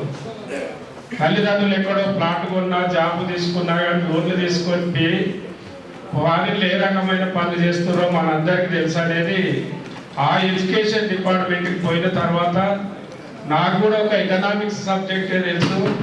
మనం కూడా అక్కడక్కడ చెలక చదువుకున్నది ఓపెన్గా చెప్పుకోవాలంటే, తెలంగాణ భాషలో చెప్పాలంటే కేవలం మన డిపార్ట్మెంట్కే పరిమితమై పక్క డిపార్ట్మెంట్ ఏ సబ్జెక్ట్ ఉందో తెలియని పరిస్థితులలో అసలు నా జీవితం అంతా చదువు ఇప్పుడు స్టార్ట్ అయిపోయింది. ఎందుకంటే హైయర్ ఎడ్యుకేషన్లో రకరకాల సబ్జెక్టులు, ఒక కథ కాదు, ఒక లెక్క కాదు. అసలు ఇప్పుడు చదువు ఇప్పుడు స్టార్ట్ అయింది జీవితంలో 60 ఏళ్ళ తర్వాత. రోజు వచ్చి వాళ్ళు చెప్తున్నటువంటి బాధలు, రకరకాల డిపార్ట్మెంట్లు, ఫార్మసీ, ఇంజనీరింగ్, రకరకాల సబ్జెక్టులు. ఆ సబ్జెక్టులు ఏదో పేర్లు కూడా ఇన్నోళ్ళం కాదు ఇదివరకు మనం. అని ఏం చేసినట్టే అసలు విద్యా విధానం ఎట్లుంటుంది చూసుద్దాం. అసలు చాలా మంది వచ్చి నా దగ్గర కంప్లైంట్లు ఇస్తున్నారు, వీళ్ళు చెప్పింది కరెక్టా కాదని చెప్పేసి నేను 2 రోజులు చెప్పక చేయక ఒక 10 కాలేజీలు ఇన్స్పెక్షన్ పోయిన ఇంజనీరింగ్ కాలేజీలకు. ఏం నడుస్తుంది కాలేజీలలో? అసలు ఉన్నారా లేరా, చదువుతున్నారా, ఫారిన్కి ఎందుకు పోతున్నారు మన పిల్లలందరూ, ఎందుకు ఉద్యోగాలు దొరుకుతలేవు, వీరి క్యాలిబర్ లేదా, కెపాసిటీ లేదా, ఎందుకు రిక్రూట్ చేసుకుంటలేదు, చూద్దాం అసలు ఎడ్యుకేషన్ ఎట్లుందని చెప్పేసి 2 రోజులు పోయిన పేపర్లు అన్ని మీరు చూసారు. 2 రోజులు పోతే కాలేజీలందరూ గగ్గోలు పెట్టుకొని గవర్నమెంట్ దగ్గరికి పోయినారు. హైయర్ ఎడ్యుకేషన్ వైస్ చైర్మన్ ఎట్లా వస్తారు చెక్ చేయడానికి? రావద్దు, మా కాలేజీలు ఎట్లా చెక్ చేస్తాడని మేము రాసిన రిపోర్ట్ ప్రకారంగానే ఇప్పటి వరకు ఇంజనీరింగ్ కాలేజీలో గొడవలు. నా పరిస్థితి ఎట్లయిందంటే అక్కడికి మంచితనం చేయబోతే నేను పోయి రిపోర్ట్ రాసేసినాక సీఎం గారు కూడా మొన్న చెప్పింది ఎట్లా తింటుండో మీ అందరికీ తెలుసు. కాలేజీలో మీరు ఏం చేస్తూ సార్ ఎట్లా చేస్తారని చెప్పేసి నేను పోయి చేసిన తర్వాత కాలేజీలు అందరు కలిసి నా మీద పోయిన ఈ సంవత్సరం వల్లనే కంప్లైంట్ ఇచ్చేసారు. పురుషోత్తం సార్ని ఎట్లా పట్టుకోవాలని చెప్పేసి విచిత్రం ఏంటంటే ఆయన ఎవరికి ఇంజనీరింగ్ సీట్ చెప్తాడో చెప్తే దాన్ని రికార్డింగ్ చేయాలి, గవర్నమెంట్కి చెప్పాలి. ఎందుకంటే ఆయన కాలేజీకి 2 ఇంజనీరింగ్ సీట్లు అడుగుతున్నారని చెప్పేసి ఒక ప్లాన్ చేసి మీదంతా కథ చేసి పెట్టుకున్నారు వాళ్ళు. నాకు కూడా గవర్నమెంట్కి వెళ్ళి ఫోన్ వచ్చి వాళ్ళు మన కాలేజీలు అంటే నేను చెప్పేసిన కాలేజీలకు కులాలు మతాలు ప్రాంతాలు ఇవన్నీ ఉంటాయండి. అన్ని కాలేజీలలో అంతమంది చదువుతారు కాబట్టి నేను చేసింది నేను అయితే అట్లా వదిలేయలేదని చెప్పేసి అక్కడికి వెళ్ళి ఉండి నాకు ఫోన్ చేస్తే ఇప్పుడు నా పేరు పురుషోత్తం కాదు, కాలేజీలలో సీతయ్య అని పెట్టింది. ఈ సీతయ్య ఎవరు అని నేను అడిగిన, ఎందుకంటే నేను 92లో లాస్ట్ సినిమా చూసిన, మళ్ళీ వాళ్ళు ఇప్పటి వరకు 91లో నా మ్యారేజ్ అయింది. 92లో ఒకటేసారి పెళ్ళి అయినాక మా మిస్సెస్తో పోయినాం, పిల్లలతో ఇప్పటి వరకు టాకీస్లకు పోలే. 2019 నుంచి ఇప్పటి వరకు మా ఇంట్లో టీవీ కూడా లేదు. ఎందుకంటే ఈ బూత్ మాటలు ఆ తిట్టుకునుడు ఇవన్నీ ఎవరు చూడాలి, ఇదంతా ఈ లోకాన్ని. దీనికి ఒక టైం పెట్టి అని చెప్పేసి అది కూడా లేదు. ఫోన్ కూడా నాకు చిన్న ఫోనే, 1200 ఫోన్, పెద్ద ఫోన్ కాదు. ఎందుకంటే అందమైన సీన్లన్నీ చూసి మనసు ఖరాబ్, ఆరోగ్యం ఖరాబ్, ఎందుకు మానసికంగా తృప్తిగా ఉందాం, ఎందుకు దరిద్రం చూసేదని చెప్పేసి అది కూడా పనిచేసి ఈ ఎడ్యుకేషన్ మీద పడి సెట్ చేయాల్సినది. దాని ఫలితంగా ఇప్పటి వరకు కాలేజీలకు ఫీజులు ఫిక్స్ కాలేదు, ఫీజులు రాలేదు. ఆ గొడవ ఒకటి ఉన్నది. నేను మంచి చేయబోతే ఏమైంది, కాలేజీలలో ఈయన తీసుకొచ్చి సీతయ్య అని వాడని అడిగితే కూడా సినిమా తీసిందంట. ఈయన ఎవరికి వినడాలి, నేను ఎవరిదంటే తింటే ఎవరికి అని తింటే నేను ఎవరిని తినగానే లేదు. నేను 1980 నుంచి ఇప్పటి వరకు ఇంటికానే తినిపోతా తప్ప హోటల్కి పోలేదు. ఎక్కడ కూడా ఎవరికి కనవలేదు నేను హోటల్లో తిన్నది. నా సొమ్ము నేను తిన్నాక ఎవరికి ఎందుకు తింటా వినదు కదా. కాబట్టి ఆరోగ్యం ఎట్లాగా సెట్ చేస్తామని చెప్పేసి కాలేజీలో అయితే 2 డేస్లలో సెట్ చేస్తే 18 బీఈడి కాలేజీలు క్లోజు, 60 డిగ్రీ కాలేజీలు క్లోజు, 3 ఎంబీఏ కాలేజీలు క్లోజు. వాళ్ళందరూ ఇప్పుడు నన్ను తొవ్వలు వేయడం కనబడితే ఎక్కడ ఖర్చుతో కొడసాలనే రకంగా చూస్తున్నారు. వీడు ఒక్కసారి వస్తే నేను ఇన్ని కాలేజీలు నెక్స్ట్ ఎవరు ఉంటాయా అని చెప్పేసి. ఎందుకనంటే మనోళ్ళు ఈ అడ్డమైన చదువులు చెప్పించేసి పనికిరాని సర్టిఫికెట్లు ఇచ్చేసి వీళ్ళు ఎందుకు తయారు చేయిస్తారు. ఈరోజు ఇంజనీరింగ్ కాలేజీలు మీరు పొద్దుంతా లేచి పేపర్ చూస్తే ఎవడన్నా చైన్ స్నాచర్లు అయిందంటే ఎవరైతారంటే ఇంజనీరింగ్ స్టూడెంట్లే. మీరు చదువుని నేను చెప్పేది కాదు. మనొక స్టూడెంట్ పోతే ఎక్కడో వీడియో చూపించేసిండు, వాడు లేడీస్ వాకింగ్లో పోతుంటే ఆడ ఇట్లా తీసి చూస్తే ఆమె మెడ మీద ఏం లేదు, లేకుంటే ఆమె చెప్ప మీద ఒకటి కొట్టిపోయింది, ఏం లేకుంటే ఎందుకు వచ్చినావు రోడ్డు మీద. వాడు ఎవడంటే ఇంజనీరింగ్ స్టూడెంట్ వాడు అంటే ఏం లేకుండా వచ్చేసి చెప్ప మీద కొట్టిపోయింది, ఒకేనే వస్తావు ఆ గొలుసు లేకుండా. అంటే వాళ్ళ ఇంజనీరింగ్ చదువులు అట్లా తయారైనాయి. సాయంత్రం కాగానే నీ కొడుకు ఏం చేస్తున్నామంటే నా కొడుకు ఇంజనీరింగ్ బీటెక్ ట్రిపుల్ అని చెప్పుకుంటారు, గొప్పగా చెప్పుకుంటారు. వాడు పోయింది కాలేజీకి ఏం చేసింది చెప్పలేదు. బిడ్డ కరెక్ట్ పోయింది జర చూడ టెస్టర్ పెట్టి చూడరా అంటే ఆయన టెస్టర్ పట్టుకోరాదు, కానీ చేసింది ట్రిపుల్. ఇక్కడ బీకామ్ ఎంకామ్ మంచిగా చదువుతున్నారు. ఇదే బ్యాంకు మన కింద ఉన్న బ్యాంక్ కాడికి పోయి ఎవడన్నా డిపాజిట్ విత్డ్రా చేయాలంటే పట్టుకొని అడుగుతాడు. 2-3 కలెక్షన్లు ఉంటే ఇది చేసే తెలియదు, తీసే తెలియదు. మన పిల్లలను తీసుకొస్తున్నారు టేబుల్ మీద, బిడ్డ ఇది తిని వాళ్ళు తినని చెప్పేసి రకరకాల పనులు తినిపిస్తారు. కానీ వారికి ఏ పండు ఏడ పడుతుందో తెలియదు, ఏ చేను ఏడుంటుందో తెలియదు. ఇదొక పిచ్చి ఎడ్యుకేషన్ అండి ఇక్కడ జరుగుతున్నది. ఏ పనికి నీ చదువుకు, సర్టిఫికేట్లకు, ప్రాక్టికల్ జీవితానికి, నువ్వు రాసే ఎగ్జామ్కు, నువ్వు పోయే ఇంటర్వ్యూకు, పోయిన డ్యూటీకి ఏ సంబంధం లేదు ఉన్నది. కాబట్టి ఏదైనా సరే ఎందుకైనా మంచిదని చెప్పేసి ఇప్పుడు నా పరిస్థితి ఎట్లయిందంటే స్టూడెంట్లు నా గురించి అర్థం చేసుకుంటున్నారో లేదో కానీ టీచర్లకు అయితే కోపం ఉంది. ఎందుకంటే ఈయన కొత్త సిలబస్ పెడితే మళ్ళీ తయారు చేయాలి, చదువుకోవాలి, మళ్ళీ కొత్తగా చదువుకోవాలి. కాబట్టి మేము ఏం చేస్తున్నామంటే అన్ని సబ్జెక్టులు రిలేటెడ్ తీసుకొచ్చి నేనైనాక సోషల్ సైన్స్కు నేనే ఇన్ఛార్జ్ అయినాక ఈ వచ్చే సంవత్సరము డిగ్రీ తర్వాత మీకు సెకండ్ సెమ్కి వెళ్ళి ఇంగ్లీష్లో మొత్తం ఒక సెమ్ మొత్తము మీరు కాంపిటేటివ్ ఎగ్జామ్లు పోతే ఏ పార్ట్ అయితే ఇంగ్లీష్ ఉంటుందో అదే పెట్టించేస్తారు. కోచింగ్ ఇంగ్లీష్ నేర్చుకొని పోకూడదు. మీరు కాంపిటేటివ్ ఎగ్జామ్లో ఏ మ్యాథమెటిక్స్ పార్ట్ అయితే వస్తుందో, అర్థమెటిక్ జామెట్రీ ఎటువంటి అయితే వస్తాయో మీకు ఒక సెమ్ మొత్తం అదే ఉంటుంది కాలేజీలో, మళ్ళీ కోచింగ్లకు పోకుండా మొత్తం కంప్లీట్గా. బీకామ్ చేసిన వాళ్ళకు కూడా ఒక సెమ్ మొత్తం కంప్లీట్గా ప్రాక్టికల్ ఎగ్జాము మీరు ఇటువంటి రిపోర్ట్లు రాయకుండా వాటిని కంపల్సరీ ఏదన్నా బ్యాంకింగ్లో ఒక వారం రోజులు తోలాలని, తోలి ఆ బ్యాంకులో పనిచేసేస్తే వాటికి డిపాజిట్ అంటే ఏంటి, పర్సనల్ లోన్ అంటే ఏంటిది, స్టూడెంట్ లోన్ అంటే ఏంటిది, ఇంట్రెస్ట్ ఎట్లా కడతారు, రిపో రేట్ అంటే ఏంటిది, బ్యాంక్ రేట్ అంటే ఏంటిది, అసలు బ్యాంకులలో అప్పు తీసుకుంటే ఎందుకు నేర్తలేదు, వాడు ఇంట్రెస్ట్ ఎందుకు కడతలేడు అనేది ఒక ప్రాక్టికల్గా బ్యాంకులో పోయి తీసుకొచ్చేసి ఆ బ్యాంకులతోనే సర్టిఫై చేసుకొని వస్తేనే వాళ్ళకి ప్రాక్టికల్ మార్కులు. ఎకనామిక్స్లో కూడా అన్నీ రెడీ చేసి పెట్టినాం, మేడం మీద ఉన్నది రెడీ చేసి పెట్టేసినాము. ఎకనామిక్స్ అగ్రికల్చర్ ఎకనామిక్స్ చేసేటోడు కంపల్సరీ ఆ టీచర్ తీసుకొని పోయి ఏదో ఒక ఊళ్ళకి పోయి పొలానికి తీసుకుపోవాలి. తీసుకుపోయి ఆ వచ్చేలు, ఆ పంటలు, దొండకాయలు, బెండకాయలు, తినే కూరగాయలు ఏమేమి అవుతున్నాయో దానికి వేసే ఎరువులేంటి, పంటలేంటి, మార్కెట్ ఏంటి, ఎట్లా చేస్తారు, అసలు చేను అంటే ఏంటి, రైతు అంటే ఏంటి, బాధ అంటే ఏంటి, రైతులు ఎందుకు ఏడుస్తారు. కాబట్టి ఈ గైడ్, సూపర్వైజర్, ప్రొఫెసర్ సర్టిఫై చేయకుండా అక్కడ పోయిన రైతుతోనే మొత్తం కంప్లీట్ తీసుకొని వ్యవసాయ రంగంలో ఏ పంటకు ఏ ఎరువులు వాడతారని చెప్పేసి ఆయనతోనే తీసుకొని, ఆయనే లెక్చరర్ ప్రొఫెసర్, ఇక్కడ ప్రొఫెసర్ కాదు, ఆయనతో తీసుకొని ఆ రైతు బొమ్మేసుకొని ప్రాజెక్ట్ రిపోర్ట్ తీసుకొస్తేనే మార్కులు అగ్రికల్చర్ ఎకనామిక్స్లో. అట్లా రకరకాల సబ్జెక్టులలో ఏది పట్టుకొస్తేదని చెప్పేసి నిరంతరం తీసేసి మార్పు అంటే వాడు చదువుకున్నందుకు కనీసము ఈ చదివేది ఇట్లుందని చెప్పుకోవడానికి కానీ ఉపయోగించాలని చెప్పేసి ఒక ప్రయత్నం మొదలుపెట్టినాము. అది ఫస్ట్ సెమ్ తొందర అయింది కాబట్టి ఏదో ఒకటి చేసేసినాము.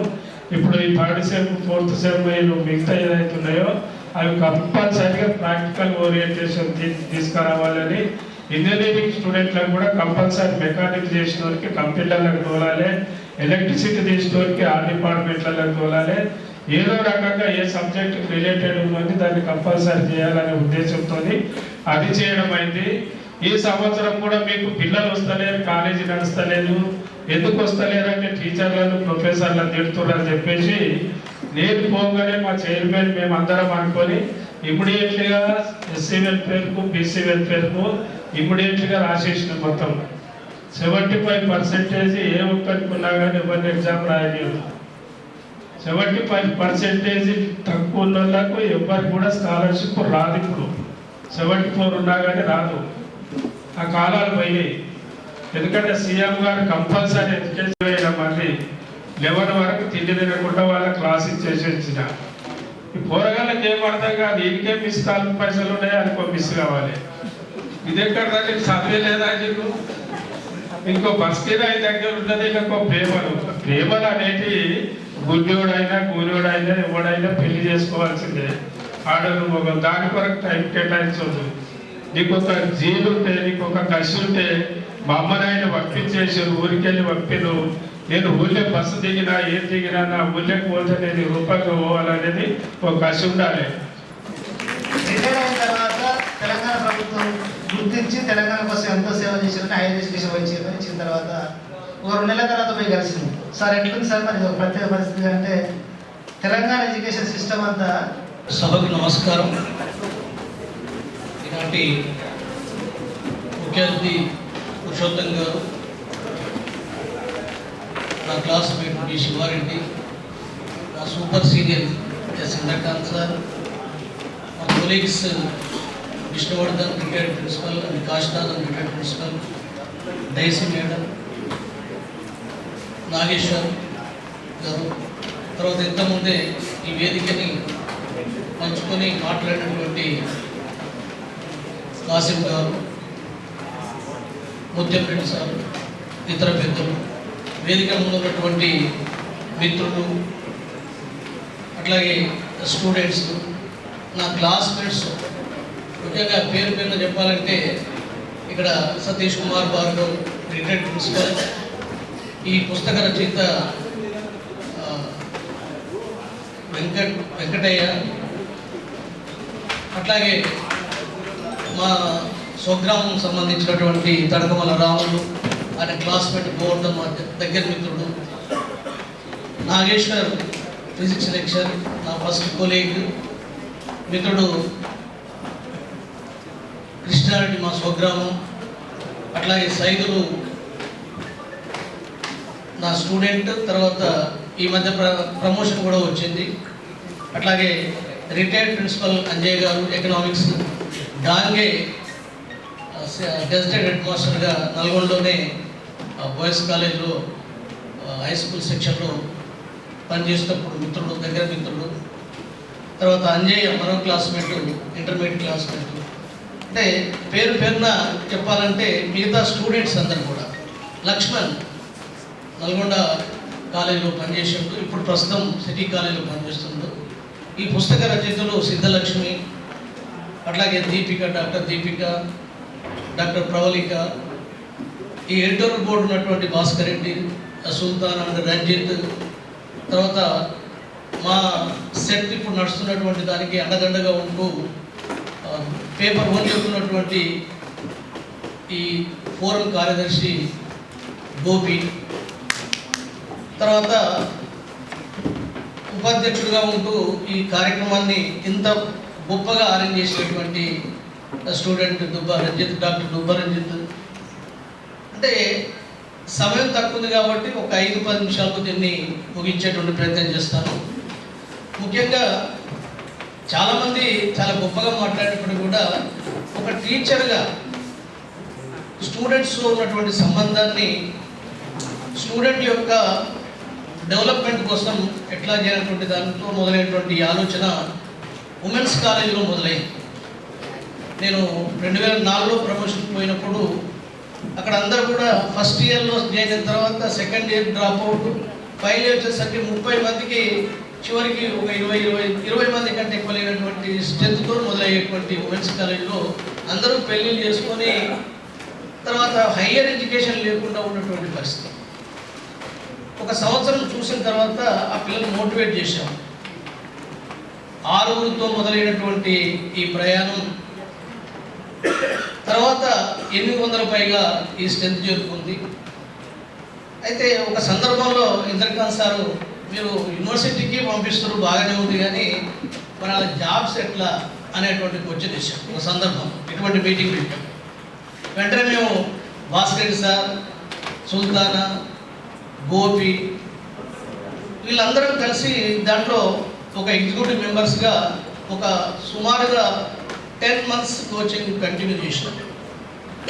అద్భుతమైనటువంటి ఫలితాలు వచ్చినాయి. 41 మంది జూనియర్ లెక్చరర్స్, 12 మంది గురుకుల జూనియర్ లెక్చరర్స్, ఒక 10 మంది డిగ్రీ జూనియర్ లెక్చరర్స్. అంటే కేవలం ర్యాంకులే కాకుండా వాళ్ళ యొక్క లైఫ్ సెటిల్మెంట్కి సంబంధించినటువంటి పోస్ట్లో సెటిల్ కావడానికి మా అందరి కృషి దీంట్లో ఉంది.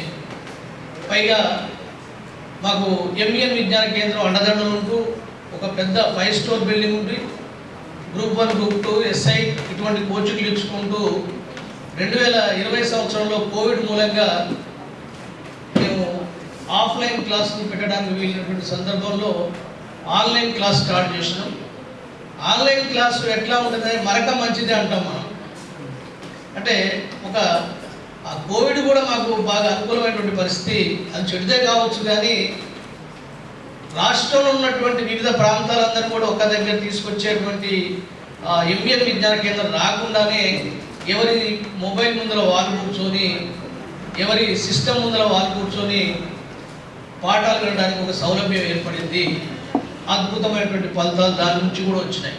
అంటే 2020లో ర్యాంకులతో పాటు జూనియర్ లెక్చరర్స్ కానీ, డిగ్రీ లెక్చరర్స్ కానీ, అంటే గురుకులకు సంబంధించినటువంటివన్నీ కూడా దాన్ని మేము దీని ద్వారా నడుపుతున్నాం. ఇప్పుడు ప్రస్తుతం సెట్ తరగతులు నడుస్తున్నాయి. అది 11వ తారీఖు నాడు అది ఎగ్జామ్స్ ఉంది. అదే అనివార్యం ఉన్నాం. మరి ఎలక్షన్ చేయబట్టి ఇంకో 5-10 వరకు పోస్ట్పోన్ కావచ్చు అన్నటువంటి ఆలోచన కూడా ఉంది. అయితే ఆ సెట్ క్లాస్లో మరి సెట్ నెట్ దీన్ని కూడా కంటిన్యూ చేస్తున్నాం. అయితే నల్గొండ ఎకనామిక్స్ ఫోరానికి సంబంధించినటువంటి ఒక అద్భుతమైనటువంటి ఫలితాల వెంట ఇంతమంది కృషి ఉంది అనేటువంటి విషయాన్ని, అంటే నేను ఒక్కడే కాదు, స్టార్ట్ చేసింది నేను, కానీ దీంట్లో మిగతా వ్యక్తుల యొక్క ప్రమేయం కూడా, వాళ్ళ యొక్క పాత్ర కూడా చాలా గొప్పగా ఉంది. ఆర్థికమైనటువంటి సంబంధించినటువంటి దాంట్లో ఇంతకుముందే ఎన్ఎల్ఎన్ ఫౌండేషన్ డాక్టర్ నాతి శ్రీనివాస్ వెలిమినేడు వాళ్ళ ఫాదర్ పేరు మీకు ఎనలేనంటే నాతి లక్ష్మీ నర్సయ్య అనేటువంటి పేరు మీద వాళ్ళు ఫౌండేషన్ నడుపుతున్నారు. 70,000 రూపాయలు ఈ సంవత్సరం మాకు వాళ్ళు ఇచ్చారు. అంటే ఎందుకంటే వెబ్సైట్ మెయింటెనెన్స్, తర్వాత దాని సర్టిఫికేషన్, తర్వాత జూమ్ ప్యాకేజీలు ఇవన్నీ తీసుకోవడానికి సుమారుగా సాఫ్ట్వేర్ సపోర్ట్ చేసుకోవడం కోసం ఒక 70,000 రూపాయలు ఇవ్వడమే కాకుండా ఈరోజు మెమెంటోల యొక్క బహుకరణ కూడా వాళ్ళ ఆర్థిక సాయంతోనే ఇక్కడ మనం చేసుకోవడం జరిగింది. ఇప్పుడు దీంట్లో సీట్లు పొందినటువంటి పిల్లలకందరూ కూడా ఇద్దాము, తర్వాత గెస్ట్లో కూడా ఇద్దామనే ఉద్దేశంతో ఏర్పాటు చేసుకున్నాం. అయితే 2-3 విషయాలు, నల్గొండ ఎకనామిక్స్ ఫోరం కేవలం ర్యాంకుల కోసమే కాదు, జాబుల కోసమే కాదు, సమాజంలో ఉన్నటువంటి ఏమైనా ఇబ్బందులు లేనటువంటి స్టూడెంట్స్ కూడా, అంటే 2022 ప్రియాంక అనేటువంటి అమ్మాయి మా దగ్గర ఆన్లైన్ కోచింగ్లో ఉంది. వాళ్ళ ఫాదర్ బ్రదర్ ఇద్దరు కూడా ఈ పంట పొలాలకు అడుగుపందులు రాకుండా కరెంటు వైర్లు పెట్టినప్పుడు దాంట్లో ఇద్దరు చనిపోయారు. పేపర్లో వచ్చింది, వెంటనే రేడియో న్యూస్లో, టీవీ న్యూస్లో కూడా వచ్చింది. అమ్మాయి అప్పుడు మా దగ్గర కంటిన్యూ స్టూడెంట్. మేము వెంటనే స్పందిస్తే ఒక మెసేజ్తోని 50,000 రూపాయలు 2 రోజులు సమకూరిస్తే అమ్మాయి తీసుకొచ్చి నల్గొండలో అక్కకు ఇచ్చాం. వీళ్ళే ఎన్ఎల్ఎన్ ఫౌండేషన్ వాళ్ళు 2 సంవత్సరాల పాటు 15,000 వాళ్ళకి ఆ అమ్మాయికి ఇచ్చేసి, ఆ ప్రియాంక అమ్మాయికి ఇచ్చేసిండ్రు. అమ్మాయి ప్రజెంట్ గెస్ట్ ఫ్యాకల్టీగా కొత్తగూడెం వెళ్ళిస్తుంది. ఇది ఈ మధ్య కాలంలోనే సమీర్ అనే అమ్మాయి, నా ఇంటర్మీడియట్ స్టూడెంట్, రామన్నపేట, వాళ్ళ అమ్మాయికి అపెండిసైడ్ వస్తే వచ్చిన మెసేజ్ గ్రూప్లో పెడితే, నేను గ్రూప్లో పెట్టగానే ఒక హాఫ్ అన్ అవర్లో 25,000 సమకూర్చినాయి. దాంట్లో నాగేశ్వరరావు పెద్ద స్టేక్ 5,000 రూపాయలు అతను వెంటనే స్పందించి, అంటే ఏదన్నా జనరల్గా మనం పెట్టేటువంటి మెసేజ్ సందర్భాన్ని బట్టి పెడతాం కాబట్టి స్పందించే వాళ్ళు కూడా ఉంటారు. మరి దాదాపుగా ఒక ప్రోగ్రామ్ చేయాలంటే ఒక 50,000 రూపాయలు ఖర్చు అయింది. తర్వాత ఈ ప్రతి సంవత్సరం కూడా 70,000 రూపాయలని తప్పించుకోవాలంటే, దాన్ని మీట్ కావాలంటే లైఫ్ మెంబర్షిప్ చేసుకోవడం మంచిదని చెప్పేసి ఇప్పటికీ సుమారుగా 4,50,000 రూపాయలు క్రాస్ అయింది. ఇంకొక హాఫ్ ఆఫ్ ద వే, అంటే ఎంతమంది భాస్కర్ తన రిపోర్ట్ చదివినారు, దాదాపు చాలామంది మిత్రులందరూ కూడా దాంట్లో సభ్యులుగా ఉన్నారు. ఇక్కడికి వచ్చిన మిత్రులు అంజయ్ కానీ, తర్వాత రాములు కానీ, వీళ్ళందరూ కూడా లైఫ్ విఠల్ నా స్టూడెంట్, రిటైర్డ్ టీచర్ కూడా, నా డైరెక్ట్ స్టూడెంట్ కాదని చెప్పడానికి ఏంటంటే అతను బైపీసీ తర్వాత నా శిష్యరికం చేసి టీచర్ అయ్యి అతను ఆల్రెడీ రిటైర్డ్ కూడా అయ్యింది. వీళ్ళందరూ కూడా దీంట్లో నేను చెప్పేది ఏంటంటే స్టూడెంట్స్కు ప్రధానంగా 2-3, ఎందుకంటే తక్కువ సమయం ఉంది కాబట్టి దాన్ని సంక్షిప్తంగా మాట్లాడాలి కాబట్టి, నాకు స్టూడెంట్స్ వచ్చినప్పుడు మనుషులని ఎట్లా గుర్తుపెట్టుకోవాలి, అంటే మనుషుల యొక్క స్వభావాన్ని ఎట్లా అధ్యయనం చేయాలి అనే దానికి ఒక గొప్ప మోటివేటర్ శివకేర్ అని, హానర్ అనేటువంటి, అంటే హానర్గా బతకడం ఎట్లా, గౌరవంగా బతకడం ఎట్లా అనేటువంటి తెలుగులో కూడా లివింగ్ విత్ హానర్ అనేటువంటి ఒక పుస్తకాన్ని రాశాడు. లివింగ్ విత్ హానర్లో అతను మొట్టమొదటి పేజీలోనే ఒక కథానిక చెప్తాడు. సంక్షిప్తంగా ఏంటంటే, ఒక సాఫ్ట్వేర్ ఇంజనీర్ ఉంటాడు. ఆ సాఫ్ట్వేర్ ఇంజనీర్ కొడుకు 3rd స్టాండర్డ్లో చదువుతుంటాడు. వాళ్ళ ఫాదర్తోని ఆడుకోవాలనుకుంటే కోరిక అనుకుంటారు. ప్రతిసారి అతను అడగడం, ఇతను వాయిదా వేయడం, పనిందని చెప్పడం. ఒకరోజు తప్పనిసరిగా నాతోని ఆడుకోవాల్సిందనేటువంటి ఒక షరతు విధించినప్పుడు, అతనికి ఒక ప్రాబ్లం చేస్తే నీ సాల్వ్ చేస్తే నీతో ఆడుకుంటాను. Okay dad, I will do అంటాడు. ఒక చిన్న ప్రాబ్లం ఇస్తాడు. అతను 3rd స్టాండర్డ్ అయితే 4th స్టాండర్డ్ ఒక మ్యాథమెటికల్ ప్రాబ్లం ఇస్తాడు. ఇస్తే ఆ అబ్బాయి విత్ నో టైంలో చేసేసాడు. మళ్ళీ ఇంకొక ప్రాబ్లం అంటాడు, అది కూడా చేసిండు. ఇప్పుడు ఫైనల్గా ఇది చేస్తే మాత్రం నీతోని ఒక గంట సేపు ఆడుకుంటా అని చెప్పేసి తండ్రి ఆ గోడకున్న క్యాలెండర్ని ఓ 16 ముక్కలు చేసి 4 సార్లు చెప్తే 16 ముక్కలు అవుతుంది. దీన్ని అది ప్రపంచ పటం. ఆ ప్రపంచ పటాన్ని దీన్ని అతుకు పెడితే నీతో నేను ఆడుకుంటాను. దానికి కావాల్సినటువంటి గమ్, సిక్స్ అవన్నీ ఇచ్చిండు. నేను అతుకు పెట్టరా అని చెప్పిన తన పని చేసుకుంటూ 1 గంట 2 గంటలు అతని పని అయిపోద్ది. అనేటువంటి ఉద్దేశంతో ఈజ్ డూయింగ్ ఈజ్ వర్క్. ఒక 5 నిమిషాల్లోనే దాన్ని అప్పుపెట్టుకుని తీసుకొచ్చి తల్లి దగ్గర డాడీ ఐ కంప్లీటెడ్ టాస్క్ అంటాడు, నేను ఆ పని చేసిన అంటాడు. అప్పుడు ఆశ్చర్యపోవడం ఎవరు అయిందంటే తల్లి అవుతాయి. ఎట్లా సాధ్యమైంది ఇంత తొందరగా? ఏం లేదు డాడీ, ఈ క్యాలెండర్ వెనక్కి ఒక మనిషి బొమ్మ ఉంది, ఆ మనిషి బొమ్మ నాకు తెలుసు. ఎందుకంటే పటాలకు ఒక సైడ్ ఒకటి, ఒక సైడ్ ఉంటుంది, ఒకవైపు ప్రపంచ పటం, ఇంకోవైపు మనిషి బొమ్మ. మనిషి బొమ్మ ఎట్లా ఉంటుందో నాకు తెలుసు కదా, మనిషి తెలియదా? కళ్ళు, ముక్కు, నోరు, కాళ్ళని అప్పు పెట్టారు, ప్రపంచ పటం తయారైపోయింది. అంటే దీంట్లో అర్థం ఏమైందంటే మనిషిని అర్థం చేసుకుంటే ప్రపంచం అర్థం అవుతుంది అనేటువంటి విషయాన్ని, అంటే మానవత్వాన్ని, మనిషి యొక్క వ్యవహారాన్ని, అంటే మనిషిని అధ్యయనం చేయడం అనేది చాలా ఇంపార్టెంట్. కాబట్టి సమాజంలో ఉన్నటువంటి మనుషులకు ఏదైనా మేలు చేసేటువంటి పరిస్థితులు ఉన్నప్పుడు డెఫినెట్గా మన మంచి జరుగుతుంది, మన ఆలోచన విధానం కూడా అట్లనే ఉంటుంది.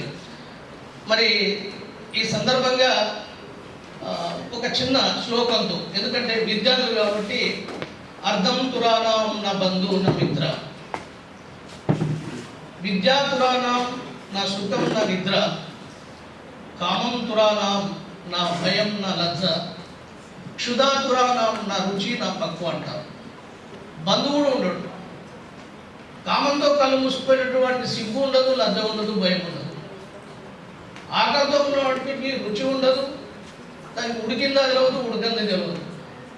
మరి విద్య కావాలన్నప్పుడు వానికి సుఖం ఉండదు, నిద్ర ఉండదు. అంటే ఆ నిద్ర లేని రాత్రి అంటే ఏదో నిద్ర పట్టగాని కాదు, ఆ తపన ఉండాలి, చదువుకోవటువంటి ఒక ధ్యాస ఉండాలి.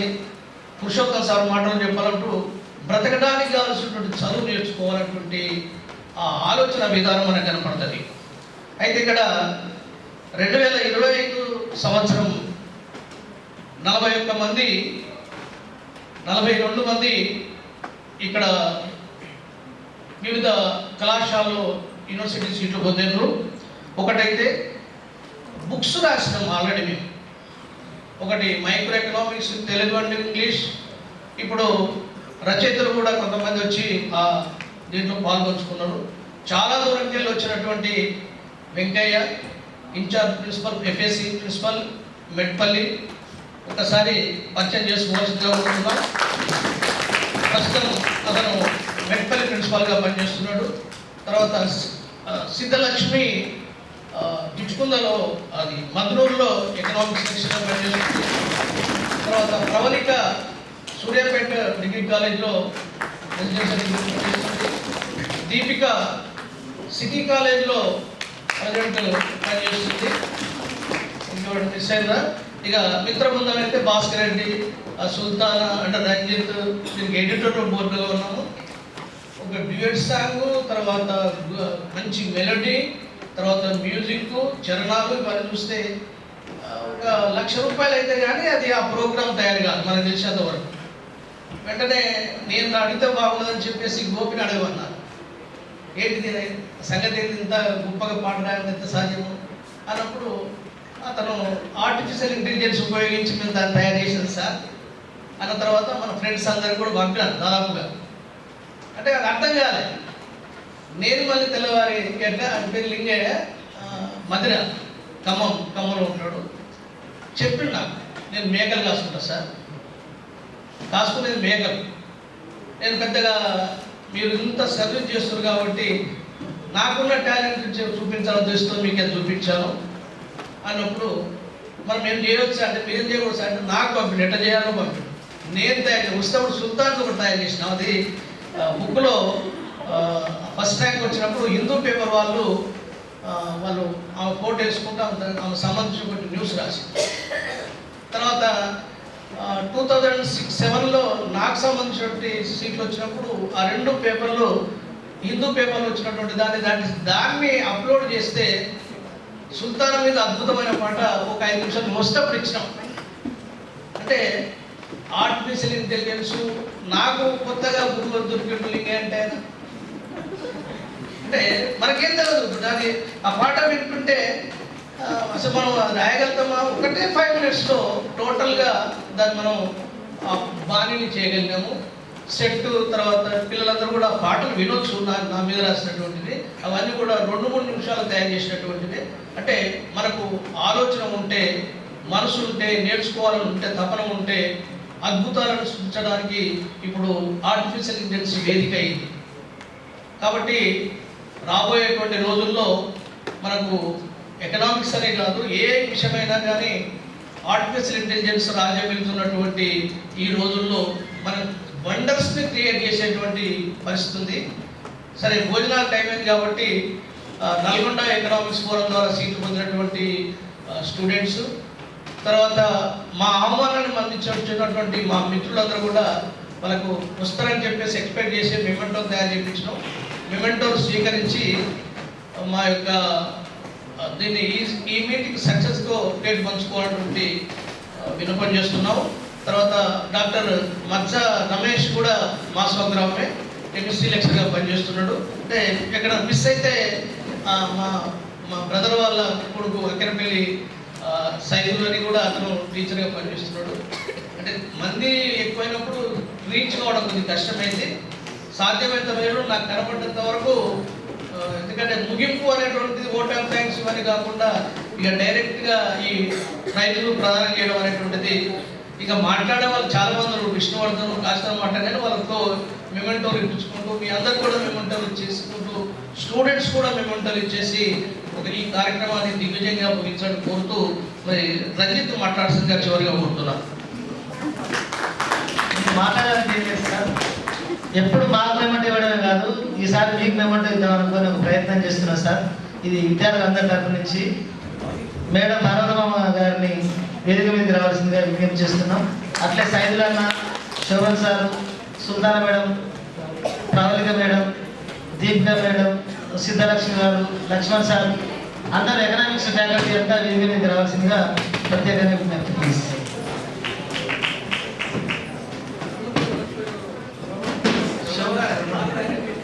శోభన్ సార్ వేదిక మీదకి రావాల్సింది. కాశీనాథం సార్ మీరు రండి సార్. మన సీనియర్ ప్రొఫెసర్ ఇంద్రకర్ సార్ చేతుల మీదుగా మెమెంటోను అందజేయాల్సిందిగా కోరుతున్నాం.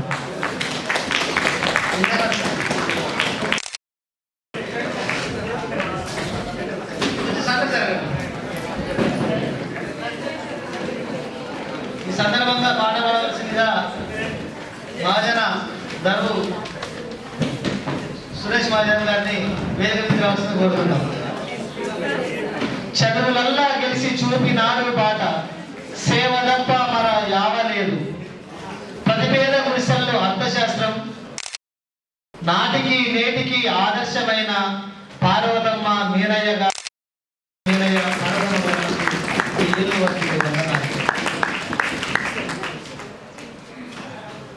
మనిషిని మనిషిగా చూడని మనిషిగా చూడని మనువాదపు నీడల్లో మానవత్వమే ఎరుగని కులమతము గోడల్లో ఈ నిశ్చలమెట్ల వ్యవస్థలో నిలువున బలి చేస్తే యుగ యుగాలుగా కల్లడిల్లుతుంది దేశం కల్లడిల్లుతుంది. ఆకలి కేకలతో ఎండిన కడుపుల్లో అల్లాడిపోతుంది, తెల్లారిపోతుంది. ఈ ధనిక వర్గం పేద వర్గము దగా చేస్తుంటే, దోపిడి పీడన చేస్తుంటే, తరతరాలుగా యుగాలుగా కల్లడిల్లుతుంది దేశం కల్లడిల్లుతుంది. లైక్ చేయండి, షేర్ చేయండి, సబ్స్క్రైబ్ చేయండి. మరిన్ని వీడియోల కోసం బెల్ సింబల్ పై క్లిక్ చేయండి.